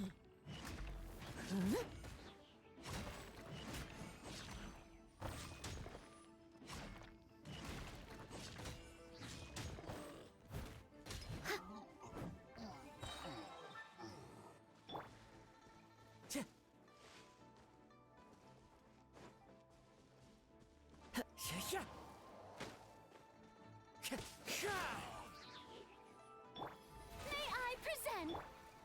Steady as stone.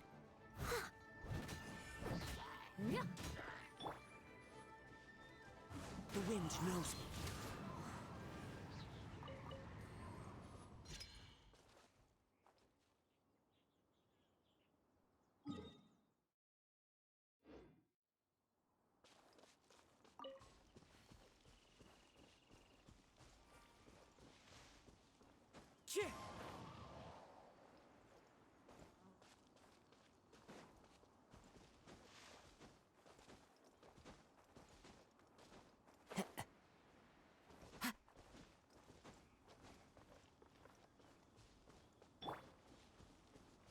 I must leave no stone unturned.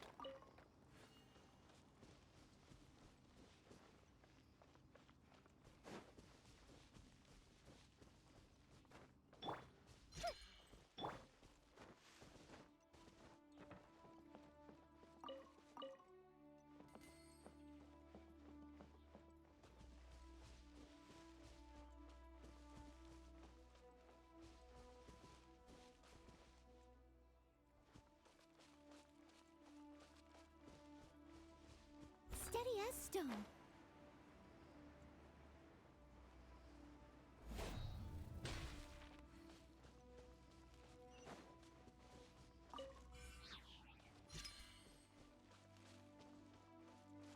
Someone needs assistance.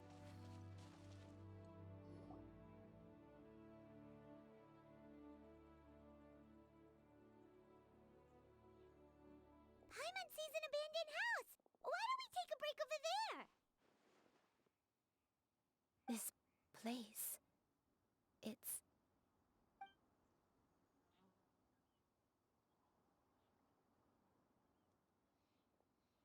Did you remember something, Granny? I remember. Shuyu. This is where your father was born. It was a moonless night.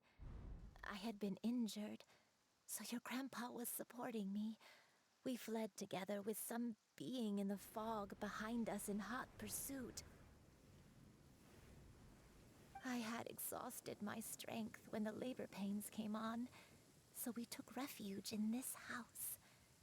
Your grandpa set up a barrier outside, but neither of us knew if it could hold the monsters back. I remember that night.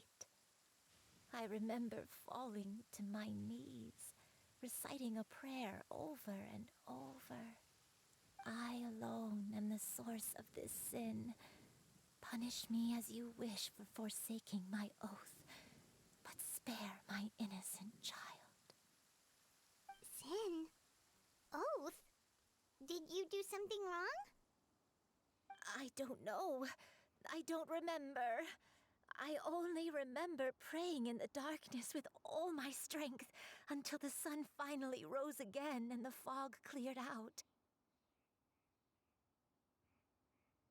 Eventually, the house was filled with the sound of my baby's first cries. That baby was your father. I remember I clutched him tight to my chest and wept tears of joy. It was the first time I'd ever felt such happiness in my life. My dad? He was my pride and joy, and so are you, Shuyu. You're so much like him, and I love you both so much. But you're always going to be different from me. Why? Just what did I do? I don't care what you might have done, Granny. You'll always be the person I love more than anything. You're too sweet, Shuyu.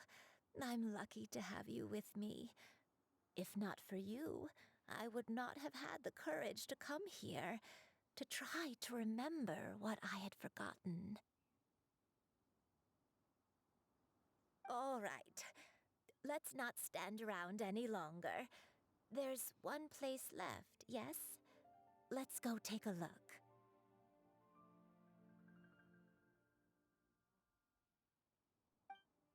If one recalls correctly, the next place should be Qingyun Peak. Yuandai, how fares your health?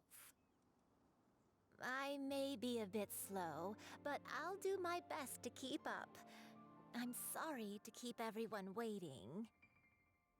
Climb on, I shall carry you to the top. Oh, such lightness of weight. All those who grow old grow frail in the end, do they not? First, you lose your memory, then your health. Eventually, you end up losing everything. My only wish is to depart this world with a lucid mind, to free myself of this torment and the burden it places upon others. Fret not, you have my aid in this endeavor.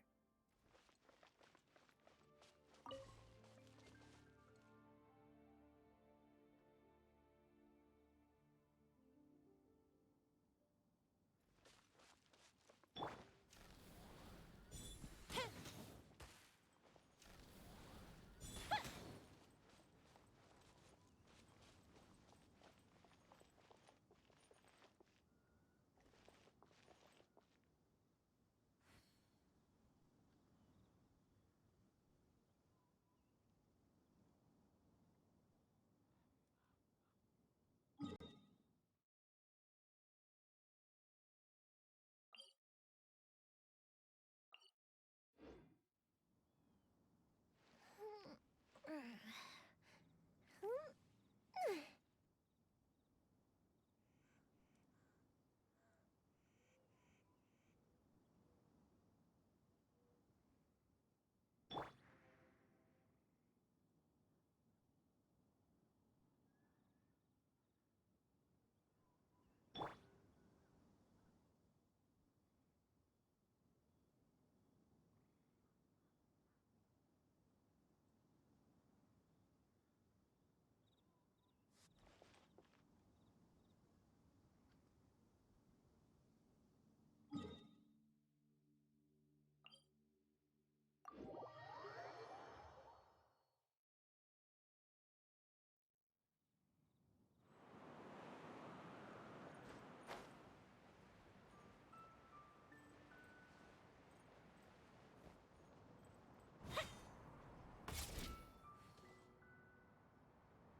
We're finally here. Does this place feel familiar to you, Granny One Day? Let me see. How strange. Have I lived here before? When we were at Wangshu Inn and the abandoned house earlier, though I couldn't remember everything, I still felt a sense of familiarity.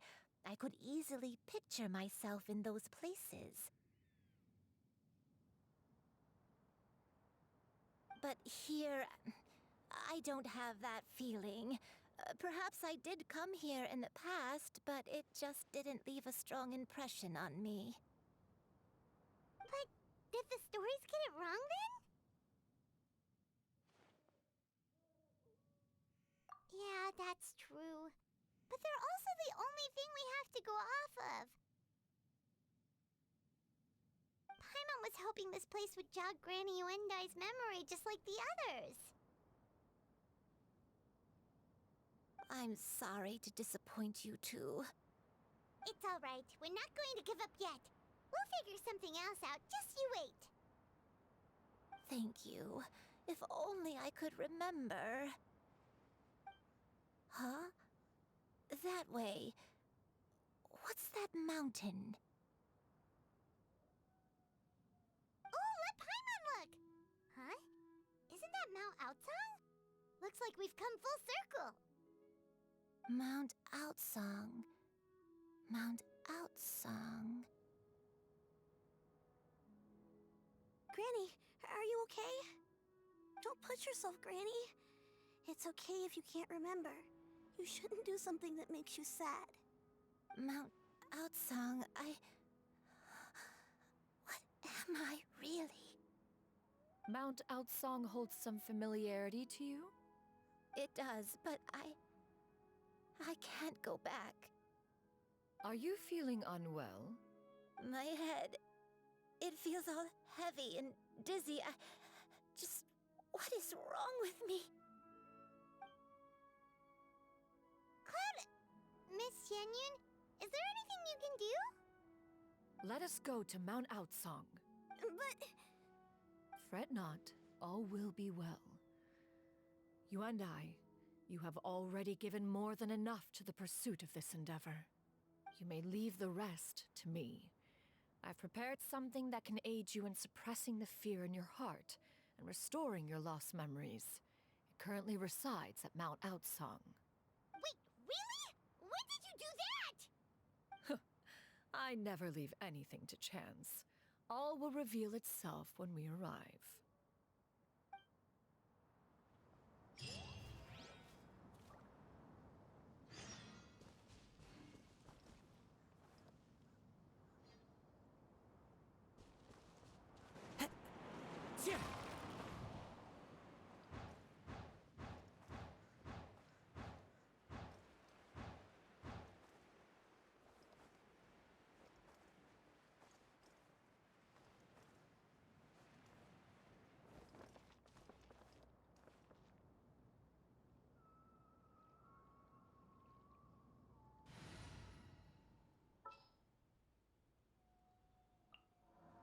What shall we do?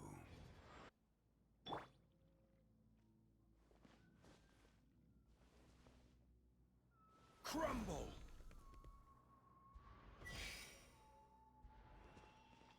How brilliant!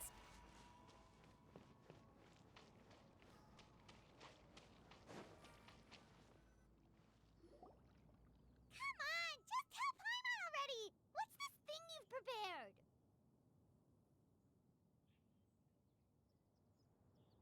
Here, this is it. Huh? But isn't this the mechanism that you were tinkering with when we first got here? Oh, is it another invention of yours? Precisely. A recent one at that. I am most pleased with the result. I call it the Suspensus Somnium mechanism. It periodically releases a soft breeze, which when paired with a gentle adeptal tune, can help the listener subconsciously relax and even enter a semi-hypnotic state. Soothing agitation and anxiety, relieving exhaustion and insomnia, its potential uses are numerous indeed. And of course, it can also aid in the recovery of lost memories. Whoa, what a cool gadget! But if you had it all along, why did you keep it to yourself until just now? We could have come to Mount Outsang right off the bat and saved Paimon a lot of floating! How preposterous. Had Yuendai not recalled much of her past through her own efforts, the device would have nothing to draw upon. We Adepti can only help those who first resolve to help themselves. Had she lacked such determination and strength of character, one would have little to offer in way of assistance. Paimon thinks she gets it now. As previously mentioned, a gentle adeptal tune is required to take full advantage of the mechanism. One secured such a tune from Streetward Rambler. Only with her melodies can the mechanism reach its peak power. Oh, Paimon can feel what you mean. Paimon's body feels light as a feather. It's as if she's lying down on a warm patch of grass after a super satisfying meal.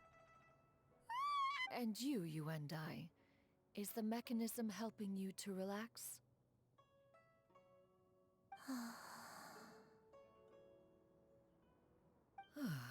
It appears she has already succumbed to the depths of reverie. Come, join one on this side. We shall give her some time to herself.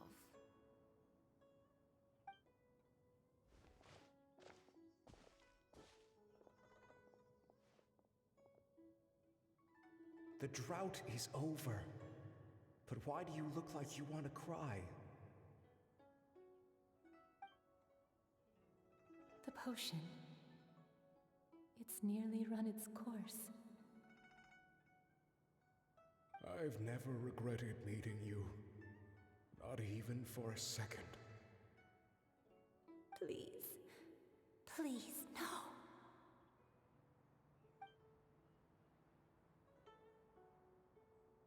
Have you forgotten? This is the world you left behind. One of gentle breeze and morning dew, perfectly straddled betwixt the realms of heaven and earth. This is your home. This is where you belong. You should have never left.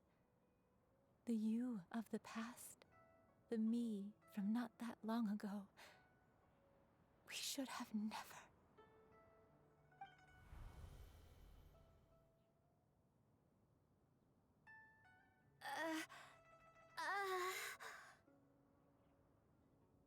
So that is the truth.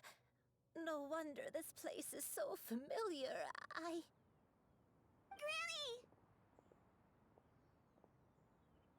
Granny, are you okay? Cloud Retainer. Your memories have returned? Wait, did you just call her by her full name? Does that mean you already knew each other? Yes, I now remember everything. Everything. Granny, please don't cry. I'm here. I'm here. Oh, don't worry, my dear child. Granny is fine. I'm so sorry, everyone. You've gone to so much trouble on my behalf. It's all come back to me now. The most important thing that I had forgotten was the truth of what I once was. One can sense the guilt that now plagues your conscience. Reclaiming a truth long buried is sure to come with a myriad of complex emotions. Perhaps one should recount the story on your behalf while you compose yourself. No, it's okay.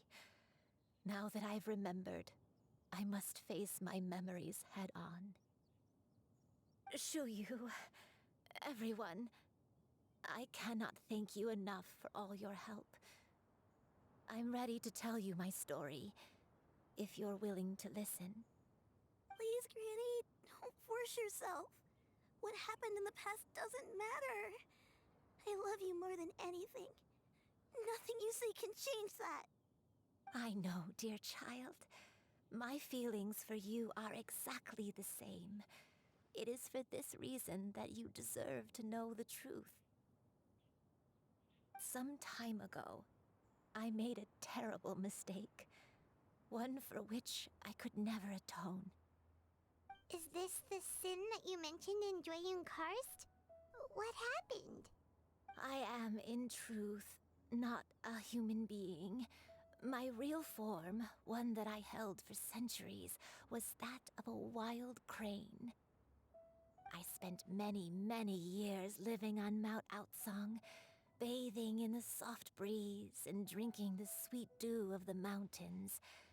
At some point, I somehow gained wisdom and sentience.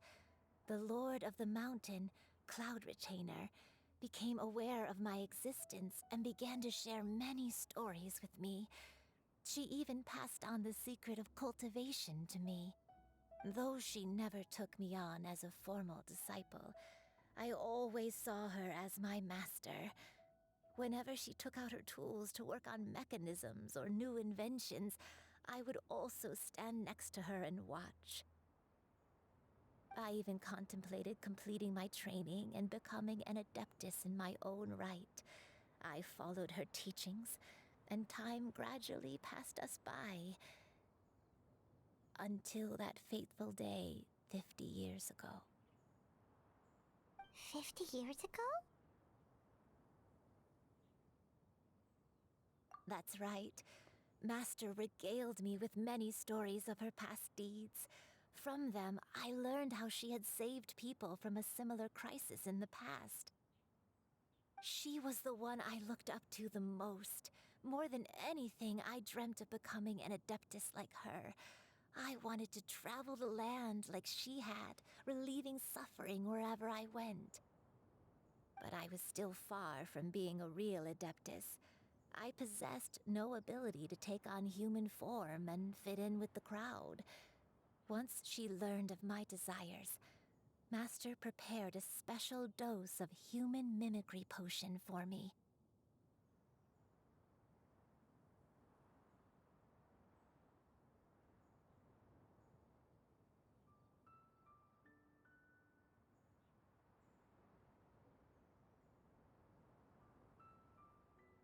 She warned me that the potion's effects would only last 10 years, and if I were to fail to return to my original form at the end of that time, I would forever forget my past as a crane and become something neither human, beast, nor adeptus.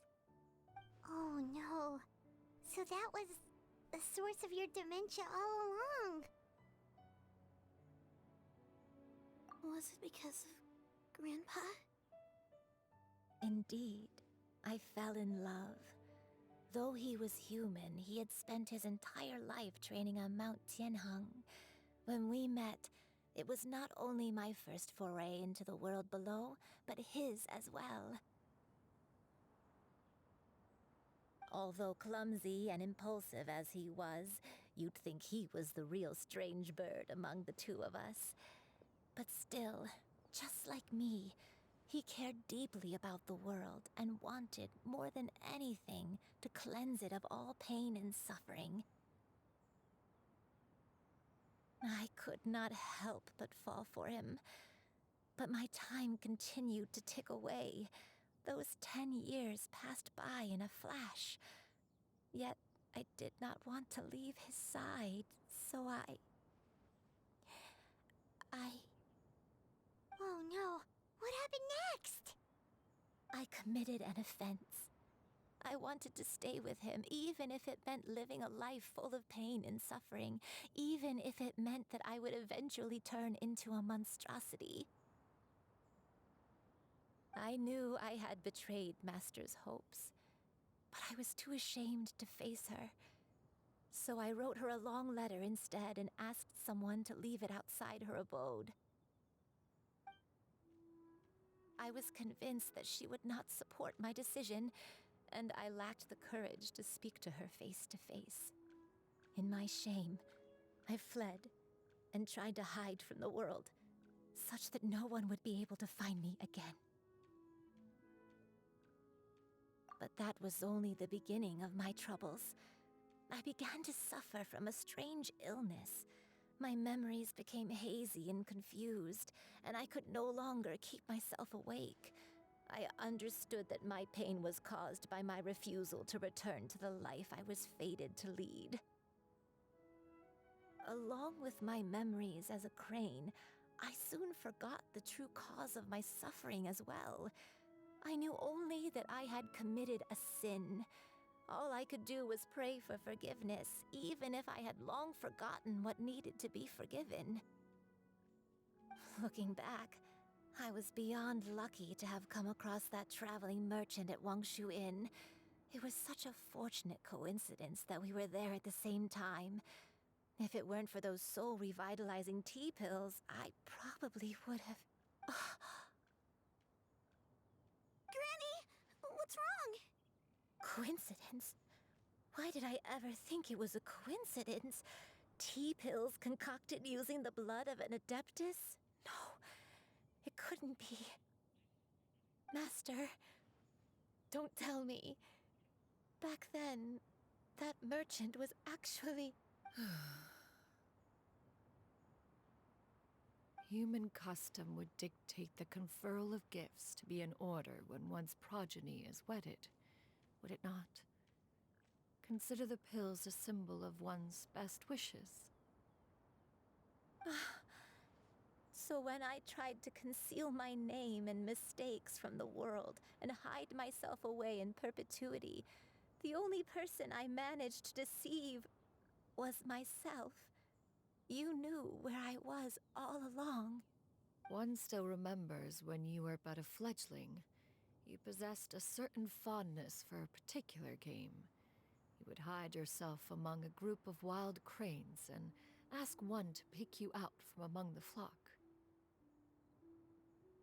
One found you with such ease every time. 'Tis a truth most evident. One always recognizes one's own, no matter what form they may take. Wait! Paimon's confused! So, Cloud Retainer, you found Yuendai again? But how? When? And what happened after that? Perhaps it is now time for one to recount the rest of the tale.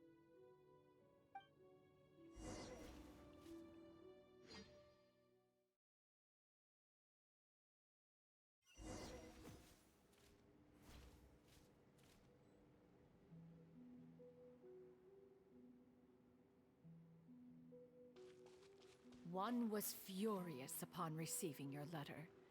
Seized with anger, one set out to bring you to your senses.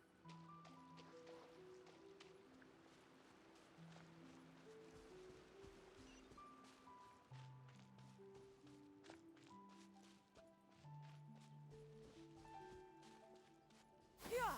Skyward! Scatter!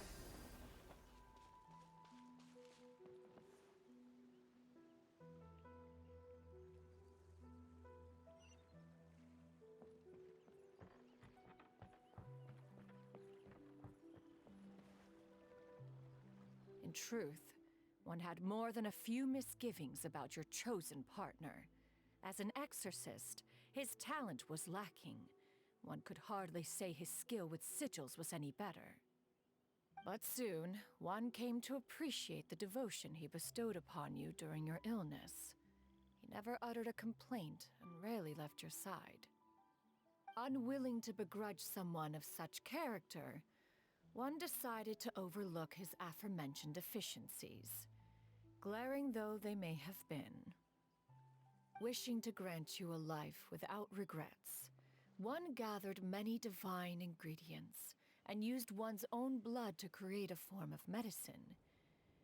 Though imperfect, it managed to suppress the more dire effects of your illness. As for how to deliver the medicine, after much contemplation, one eventually decided to perform the deed oneself.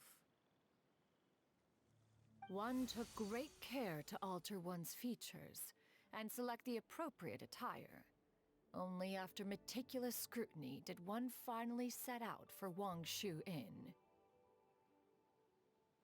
As one expected, you were most ignorant of one's true identity. You showed not even the slightest inkling of recognition. One was quite torn. Should one have celebrated the success of one's disguise, or mourn the loss of your acquaintance?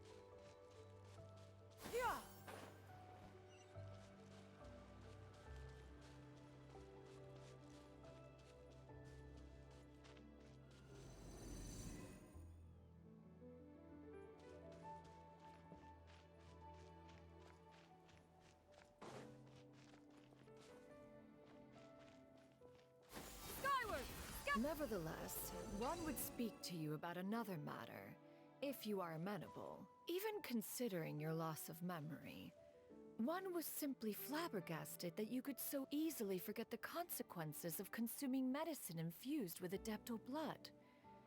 Its proclivity to attract monsters is hardly that complicated of a concept to remember. To think that you tried to travel while weak from sickness and heavy with child. Had one not intervened to clear the fog, all of you would have been lost during the night.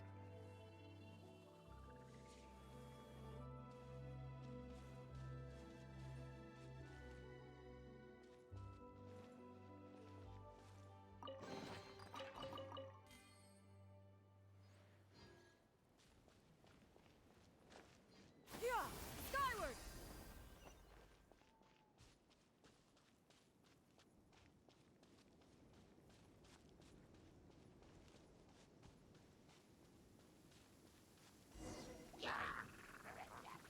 Yeah! Scatter! Skyward! Scatter!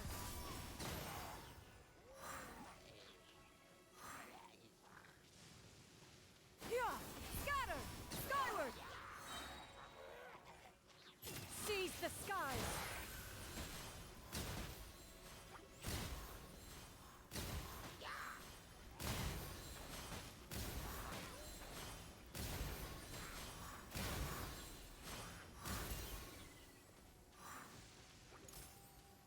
Yeah! Skyward! Scatter! Skyward! Scatter!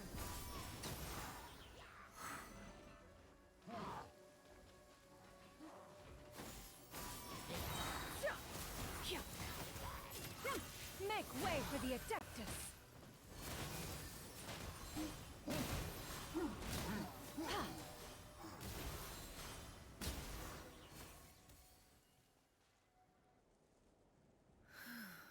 Those monsters would hardly have pursued you with such ferocity without sufficient incentive. They were likely incited by the presence of godly remains. Said godly remains, in turn, were likely drawn to the trace of one scent on your body. One was, after all, an active participant in the Archon War. Some of the gods were likely shattered by contraptions of one's very making. In the end, one was relieved to see you endure through the night.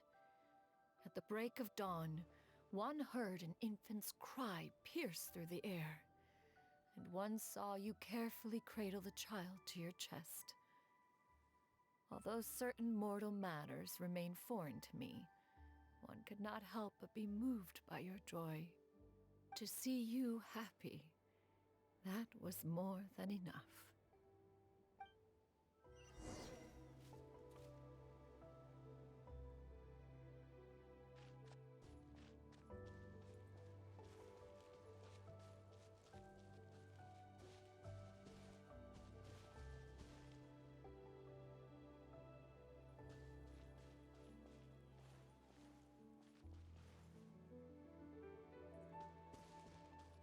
Yeah!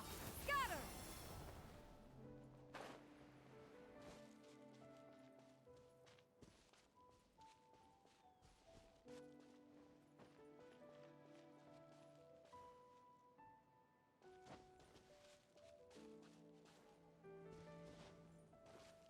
Yeah! Skyward! Scatter! Now you should have a complete understanding of the events. Wait! But if that's true, then the crane who took care of me when I was sick must also be... Ah, one had almost neglected to recount the absurdities of that tale.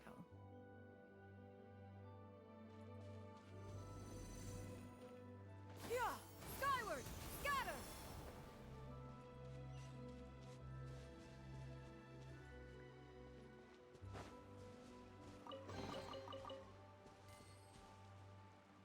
Yeah! Skyward! Scatter!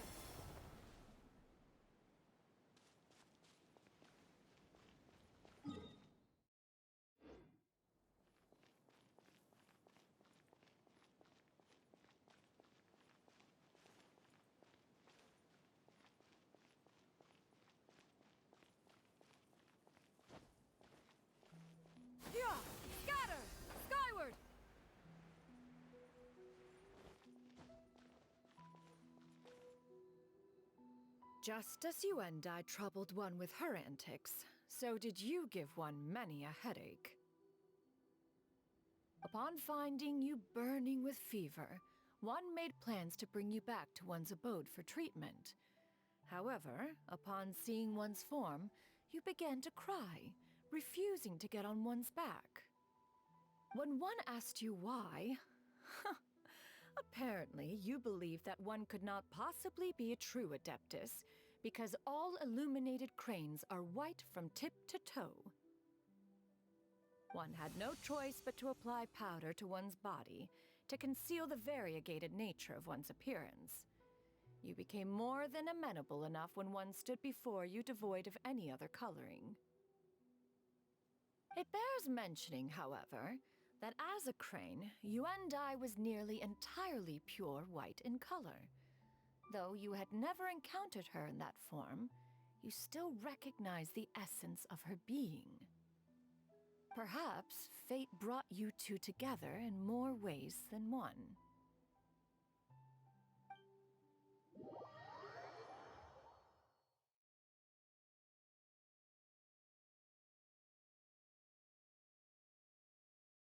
Now all has been revealed. One owes you an apology, Yuandai. One recognized you upon your very entrance into Wanmin Restaurant. One has always viewed you as a disciple of equal standing with Ganyu and Shenhe. Indeed, one wished to bring your story to a satisfactory end with this visit to Liyue Harbor. Still, one could not reveal your identity right away. Had one simply informed you of all you had lost, all those cherished memories would merely have become the fictionalized account of another. Memories are most meaningful when recalled by those who lived through them. Would you not agree? Even if the process was painful and arduous to experience. Have you any further inquiries? Master, I must ask. If you found me all those years ago, why did you leave me be, even though you knew about my mistake? Why did you not bring me back to Mount Outsong by force? One has never regarded your action as a mistake. It was a simple choice, nothing more. When it is time for one's progeny to leave the nest, it is the responsibility of an elder to let them fly free. Yet, when your wings grow weary and the night grows dark, just know that you always have a place to which to return. 'Tis a refuge referred to by many a name in mortal writing. Home, nest, haven. Whatever its denomination may be, its essence remains quite unchanged. One speaks, of course, of a place not unlike one's own abode. One's disciples are free to come and go as they wish, yet the door remains forever open to those who wish to return. One rather hopes you count yourself among them.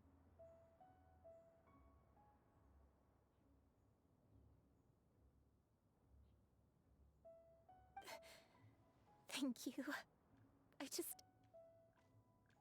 Thank you so much. You and I. One expects you too have sensed the rapid deterioration of your condition as of late. Have you not? 40 years ago, you chose a path without a future. Though one used one's own blood to provide you with a few decades of extra time, it merely delayed the inevitable. One may have extended the path, yet one was unable to alter its final destination. Even the power of an Adeptus has its limits. Had your condition continued to deteriorate, you would have forgotten your life as a human entirely. In the end, you would have turned into a creature lacking in the ability to even comprehend its own monstrousness. Fortunately, you were able to avoid that scenario by reclaiming your memories. Though one sped the process along by providing some guidance, the result is entirely a reflection of your own effort. So, what's gonna happen to Granny? One will help her reclaim her original form as a wild crane. If it be fated, she may recover her sentience one day. She's gotta go back to being a regular crane, huh? Master, you've already done more than enough for me. I don't know how I could possibly repay your kindness. This is a better result than I could have ever hoped for. How much time do I have left? Not long. The transformation is imminent. Granny? Please don't leave, okay? You're all I have left. Please! Don't be sad, dear child. Granny has led a wonderful life. My only regret is having to leave you behind. Don't forget to eat well, okay? A growing young lady like yourself needs lots of good food to grow big and strong. Promise Granny you'll take good care of yourself when I'm gone. I promise, Granny. I'll do whatever you say. Good girl, good girl. Don't worry. It's not goodbye forever. Granny's gonna become the most formidable crane in all of Mount Outsung. Granny will train day and night. I won't stop until I can turn into a human without having to rely on anything but my own power. When that day comes, we'll be able to live together again. You and I. How's that sound? Good. That's a good girl. Even though we won't see each other for a little while, as long as we both work hard, we're sure to meet again someday. I'll eat well, Granny. I promise. And I'll wait for you, no matter how long it takes. I'll wait for you to come back. That's a good girl. Then Granny really has no more regrets. I'm so sorry, Master. Thank you for everything.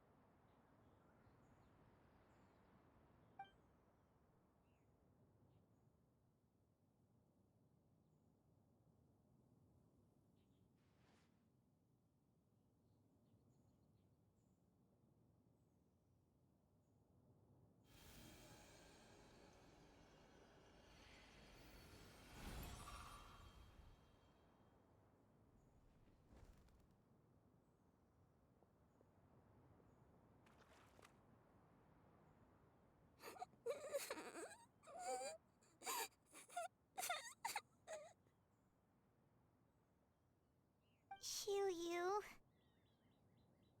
Let her be. At her age, crying is a natural, if not fitting, response to such an event. Tears are a necessary part of maturation. Sometimes there is scarcely a better vehicle to wash away the toll of stress and misery. Now that the issue has been resolved, you should also take a moment to relax. Give yourself some time to rest. Take a nap if you must. One will wake you in due time.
see each other again, that our days of separation would finally end, and all my troubles would be behind me.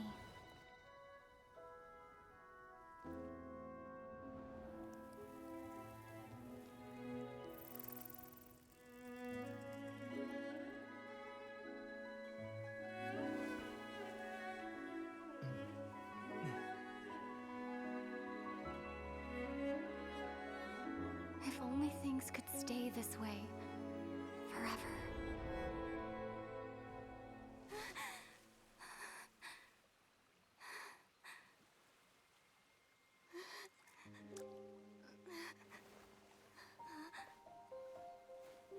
A nightmare? Curious. If you're relaxed, shouldn't your dreams be pleasant? It was a good dream. It's just... You weren't ready to wake up.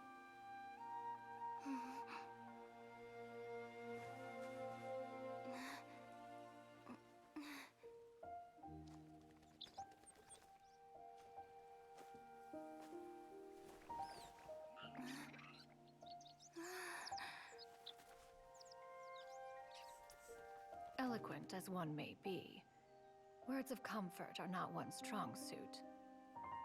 You are doing all you can.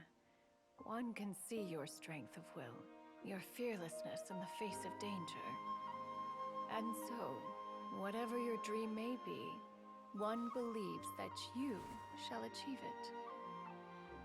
Of course, whenever the perils you face overwhelm you, or you become weary, one is always here for you.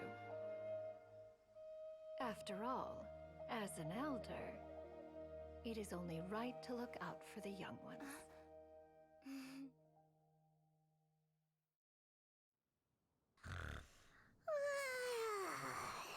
Grilled chicken drumsticks. Huh?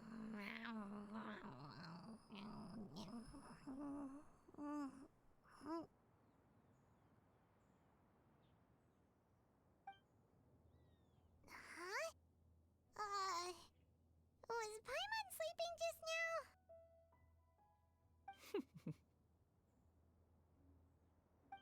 Oh. Oh, Paimon wasn't talking to you. Paimon had a dream about eating grilled chicken drumsticks, that's all. Madam Adeptus?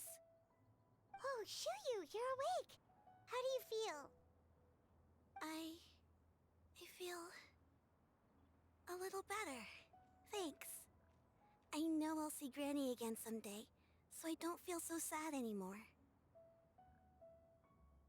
Madam Adeptus, could I, ask you something? Would you take me in as a disciple? Oh, and have you reasons for this sudden interest? I know Granny thought what she did back then was wrong. She felt really bad about it. But without that mistake, I would have never been born. Even though Granny lost her memories, she never forgot to show me how much she loved me. So, I thought maybe one day I could become a cool Adeptus like you and help a whole bunch of people, just like Granny wanted to do. Upon some reflection, one supposes you are no mere mortal. The fact that Yuendai's blood flows through your veins is proof enough of that. If this is what you desire, one shall make it so. Thank you so much, Madam Adeptus. No, I mean... Master. Shuyu, are you sure about this? Paimon's gonna let you in on a little secret. We've seen Cloud Retainer's 2 other disciples, and they pretty much eat nothing but bitter herbs like chin-chin and violet grass. If you join them, you'll never enjoy Wanmin Restaurant's delicious cooking ever again. How utterly preposterous. One has never enforced such a rule. Every individual must find their own path to enlightenment. So long as one retains a pureness of spirit, one's dietary proclivities are quite irrelevant. Well, you say that, but Paimon's not seeing any tasty treats up here now, is she?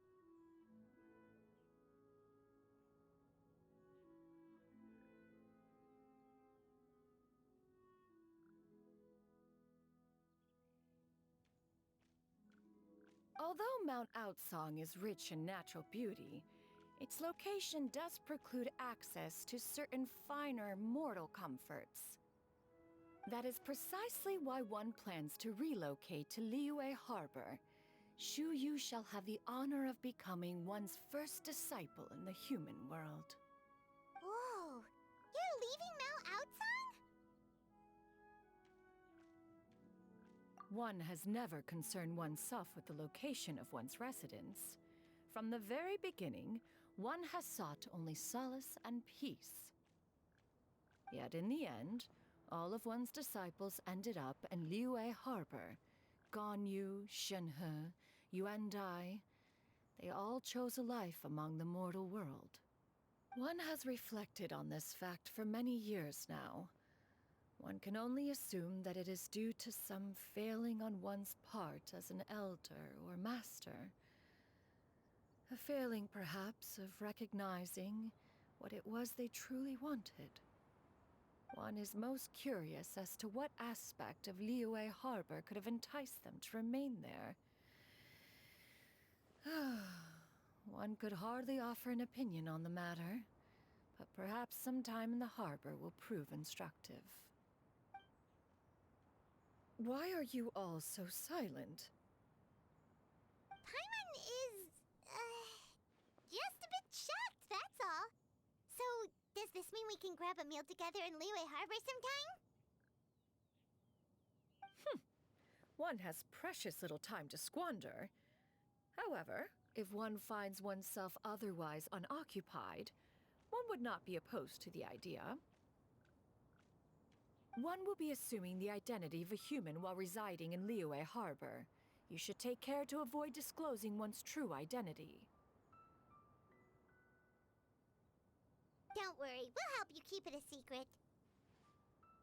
So, when can we expect to start seeing you in the city? Perhaps in 2 days' time. One has some matters to see to before one's departure. Preparation is the key to success, after all. One plans to put up various items from one's collection for sale. The earnings should provide for a comfortable living in Liyue Harbor. One has already picked out a handsome property near Chuhu Rock. 'Tis no small purchase, but what is mortal life if not one expense after another? Seems like you've really thought of everything. Then how about we meet up in Liyue Harbor in 2 days? A sensible plan. See you then. Oh, also, why don't you take this suspense somnium mechanism as a souvenir? Anytime you should feel ill at ease in the future, you may try quieting your mind and sitting in meditation as you listen to its melodies. It might help you find a new perspective. Awesome! Thanks, Cloud Retainer! Hey, didn't we promise Shincho that we'd tell him what we found out? Should we make a trip to the Feiyun Commerce Guild? It's totally up to you.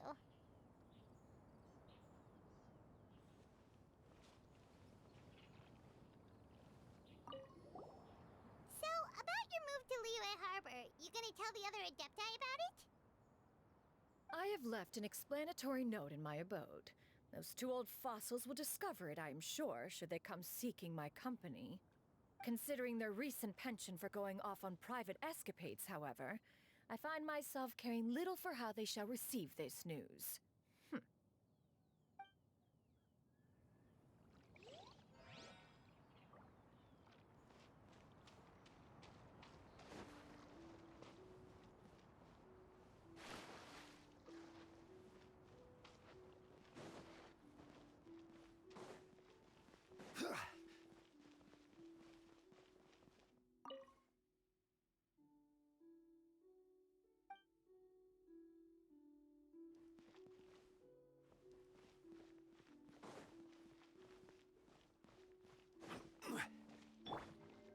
Strike a pose!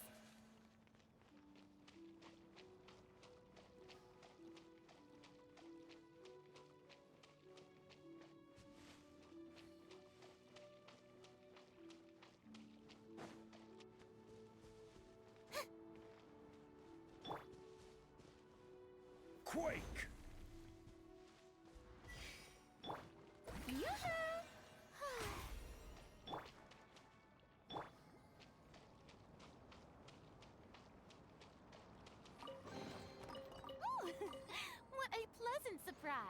Truly an extra slice of joy.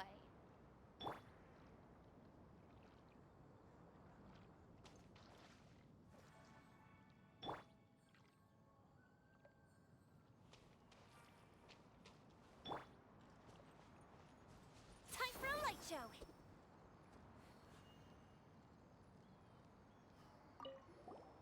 By the way, Shuyu, we have a friend who helped us learn a lot of information about your granny. Is it okay if we tell him the full story?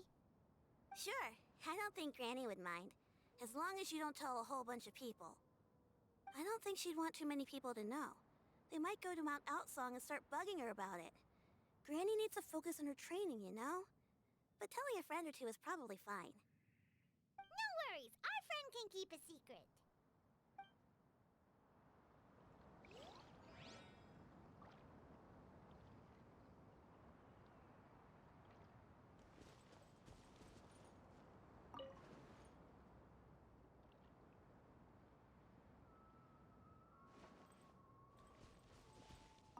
So, about your move to Liyue Harbor, you gonna tell the other Adepti about it?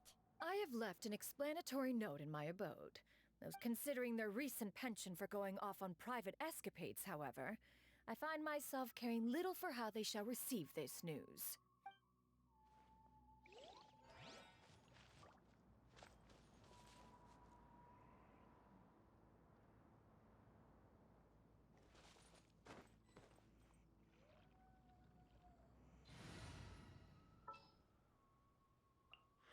Time to broaden the horizons again.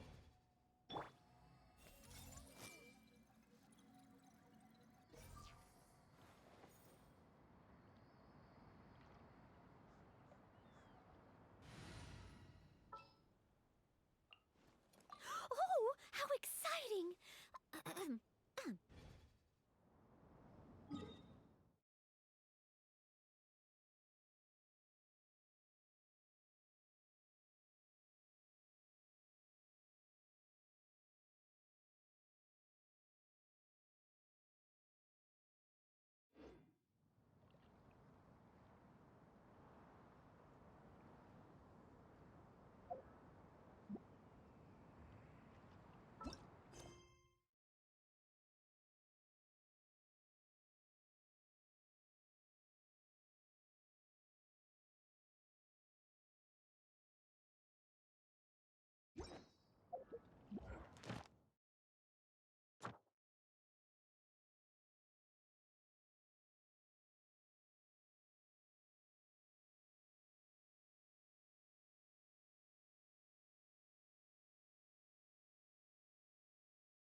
Ad Astra Abyssosk. Welcome to the Adventurers Guild. Thank you for completing today's commissions. Here is your reward.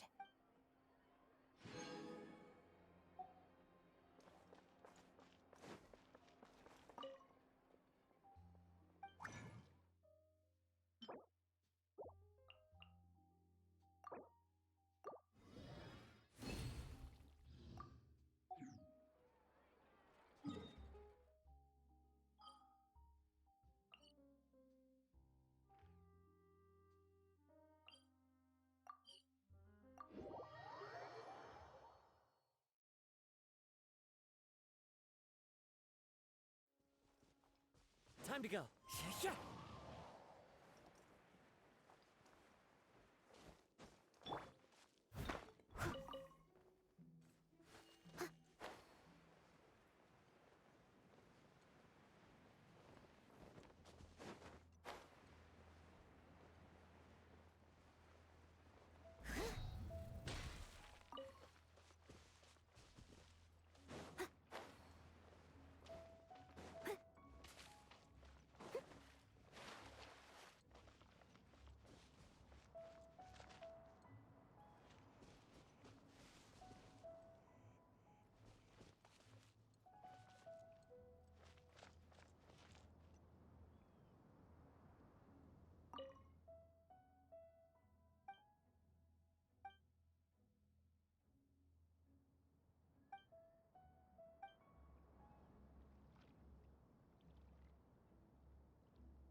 So, about your move to Liyue Harbor. I have left an explanatory note in my abode. Considering their recent penchant for going off on private escapades, however, I find myself caring little for how they shall receive this news.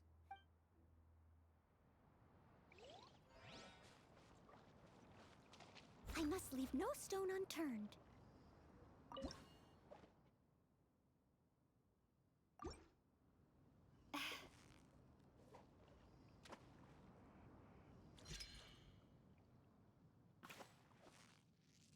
Victory is Whew, that was a tough fight.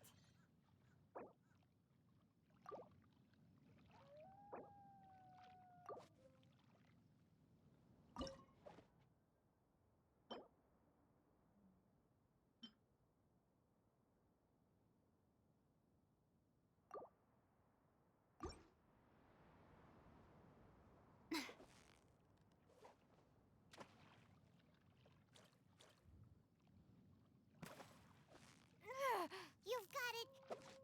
Wow, Paimon's stomach is rumbling already. Victory is almost. Wow, Paimon's stomach is rumbling already.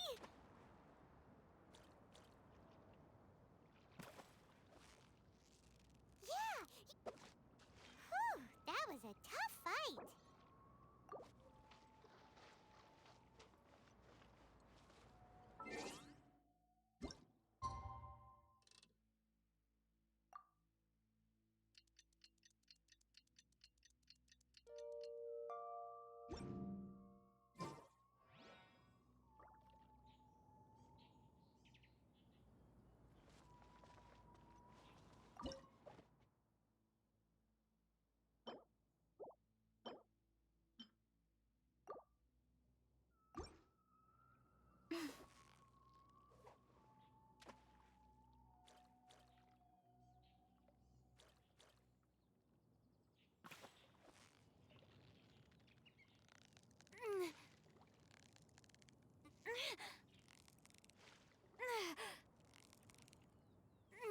So close, so close. Stay cool.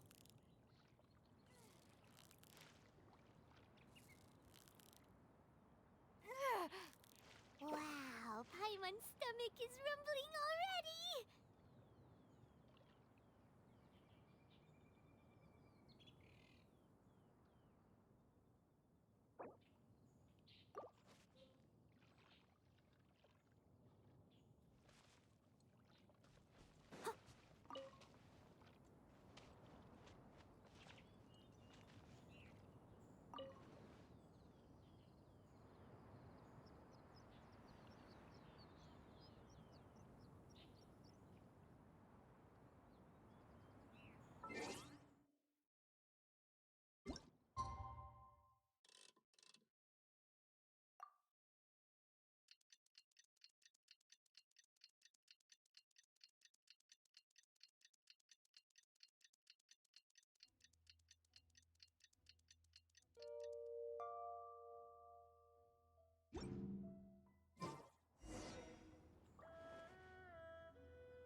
Your concerns are excessive and unfounded.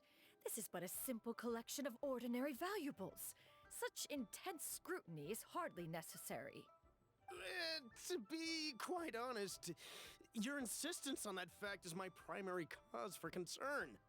In what way are any of these ordinary? Every single item here could be worth more than everything I own combined. I simply can't risk shelling out that kind of mora without proper scrutiny. If I'm wrong, I would never be able to earn it back, not even if I worked every single day for the rest of my life. I have to be careful. Yes, you can never be too careful. We're here, Miss Shenyan. What are you guys arguing about? Ah, perfect timing. This ignoramus is questioning the authenticity of my wares. I'll have you know, these items have remained untouched in my personal collection for several hundred years. To question their legitimacy is pure folly.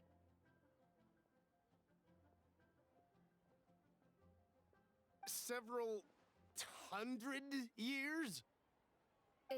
Indeed. They're family heirlooms, you see, passed down over many generations, as families are wont to do. Yep, they've definitely been around a while. We can vouch for her on that one. Hear that? Had I not found myself in need of mora, I would scarcely have had the heart to part with them. Indeed, you should consider it an honor to even have the opportunity to behold them with your own eyes. Doubt their authenticity any further, and I may just decide to take them to another buyer. Whoa, please don't go! I apologize for any insult, miss. You see, I know full well that I lack the knowledge to judge the true worth of these items. If you could wait but a moment, I've hired an expert to appraise them for me. He should be here shortly. An expert, you say? Very well. I will wait for a little while longer, then. Traveler, Paimon, this is my new residence. If you have cause to seek my company in the future, this is where you can find me. Master! Oh, it's you two again. Hello. Shoo-you! You got a new outfit! It looks great on you. Mm-hmm. Master made it for me. I like it too. Huh? You know how to make clothes? Do I know how to make clothes? With the support of the proper mechanism, sewing is hardly a challenge. Master, I brought in most of my stuff. There's a few boxes left, but they're kind of heavy, so I just left them outside. Fret not. I shall help you move them into your room. Actually, I should probably sort through my stuff a bit first. Everything's kind of messy right now, so maybe you could, not look yet, Master? Yeah, that'd be great. It appears my young apprentice has her own fair share of secrets. No matter. Do what you must, child. Now, this expert you mentioned, when can we expect their arrival? Soon. Ah, there he is! Here, allow me to make some introductions. This is Mr. Zhongli, a well-respected consultant at Wangshang Funeral Parlor and an expert in all manner of valuables and antiques. Mr. Zhongli, this is Miss Shenyun. She's the one who's looking to sell the collection of valuables I mentioned earlier.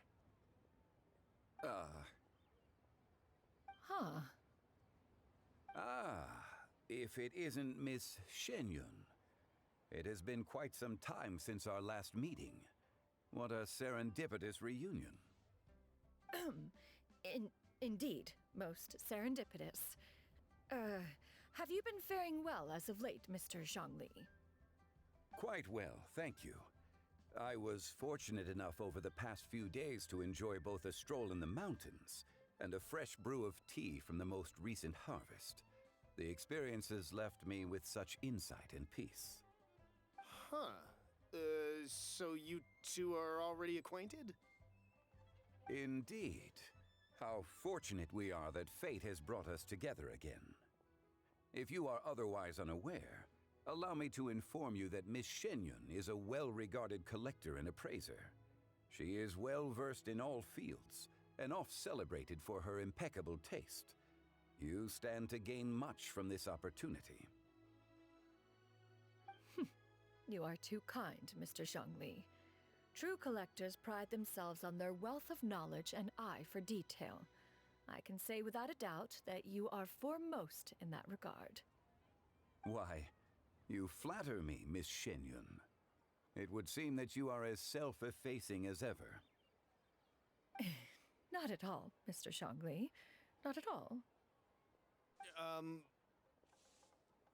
While I am loath to butt into this conversation, I must ask, you two already knew each other, and you seem to have quite a cordial relationship. Can I be certain that you're not working together to swindle me? I mean, you never know. Huh! A preposterous accusation! The heavens themselves would collapse before we would conspire to do such a thing. Miss Shenyun speaks the truth. Contracts are built on honesty and trust. If that proves to be beyond your capabilities in this instance, this transaction may be taken elsewhere. Say no more. Let us depart. I jest! What fool would still harbor doubts after Mr. Zhongli himself has vouched for the goods? Miss Shenyun, wait!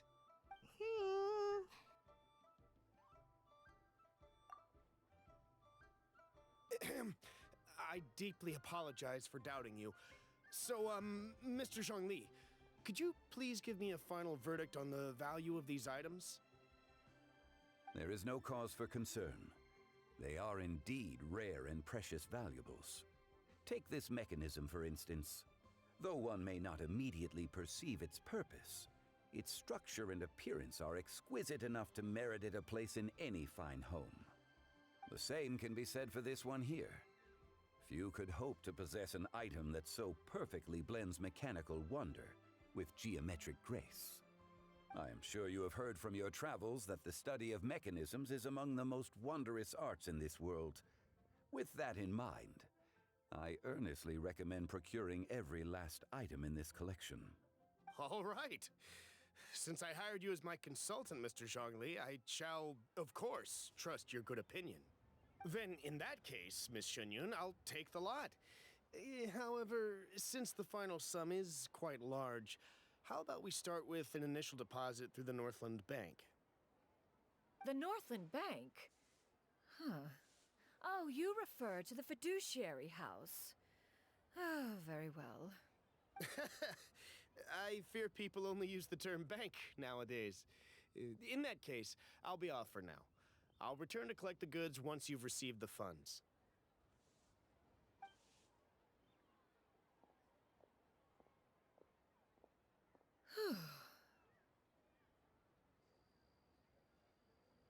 Zhongli! My friends, have you been doing well? We've been great! How about you? Paimon didn't know you were such a busy consultant! My days have been quite pleasant as well. I had been quietly enjoying a cup of tea when Mr. Xiaozu requested my services. As for you, Miss Shenyun, I presume you must be looking to settle in the city? I must say, the name Shenyun sounds exceedingly strange coming from you. Perhaps you could dispense of that particular epithet in further conversation. Whatever for. Am I not addressing you as a friend should? Well, that is true, but... Alas, refer to me however you will. After all, a name exists such that others may address you with it. One is hardly ignorant of that fact. It would seem that you have gained many valuable insights over the years, Cloud Retainer. One has indeed. One's previous stays were all brief. Now that one has made up one's mind to move and settle, one has gained a much better appreciation of the hubbub and commotion of the city, as well as the people's hard work and ardor. This city is much changed from how it was more than 1,000 years ago. Not unlike the ocean tides, so too shall the movement of people ebb and flow. From turmoil to peace, enlightenment to aspiration. Human society possesses limitless potential. In another 1,000 years, the scene we witness here may change in ways that are impossible for either of us to imagine.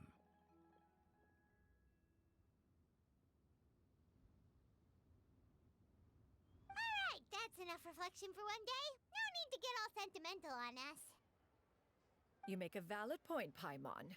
Now that the sale has concluded, what say one plays the host as we try some specialty dishes together? One must profess great interest in trying bamboo shoot soup. Perhaps you have forgotten, Cloud Retainer, but I once tried my hand at that dish. You were at the table on that occasion, so logic dictates that you should have already tried it. Oh? What occasion was this? It was a reunion between friends several centuries ago. Alas, you must have been too preoccupied to secure yourself a portion.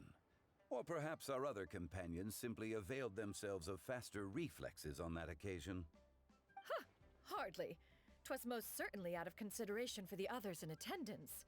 In but a moment, one will show you what it means to have a true deftness of hand. It is settled then.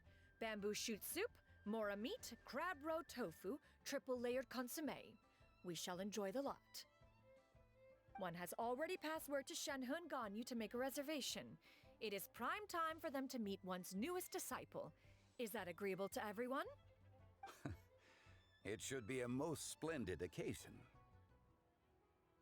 Shu Yu, come now, it is time to dine.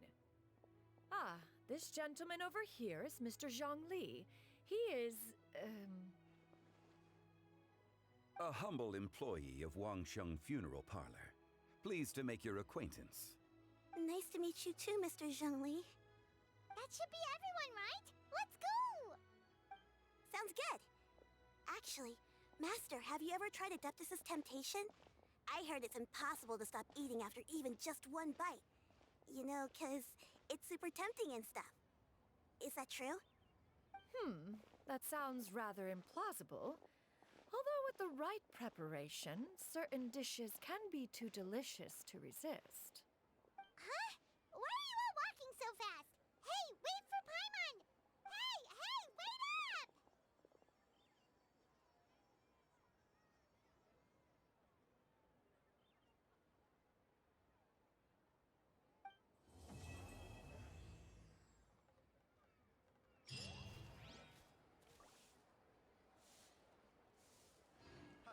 Adventurer, think you can last a round against me?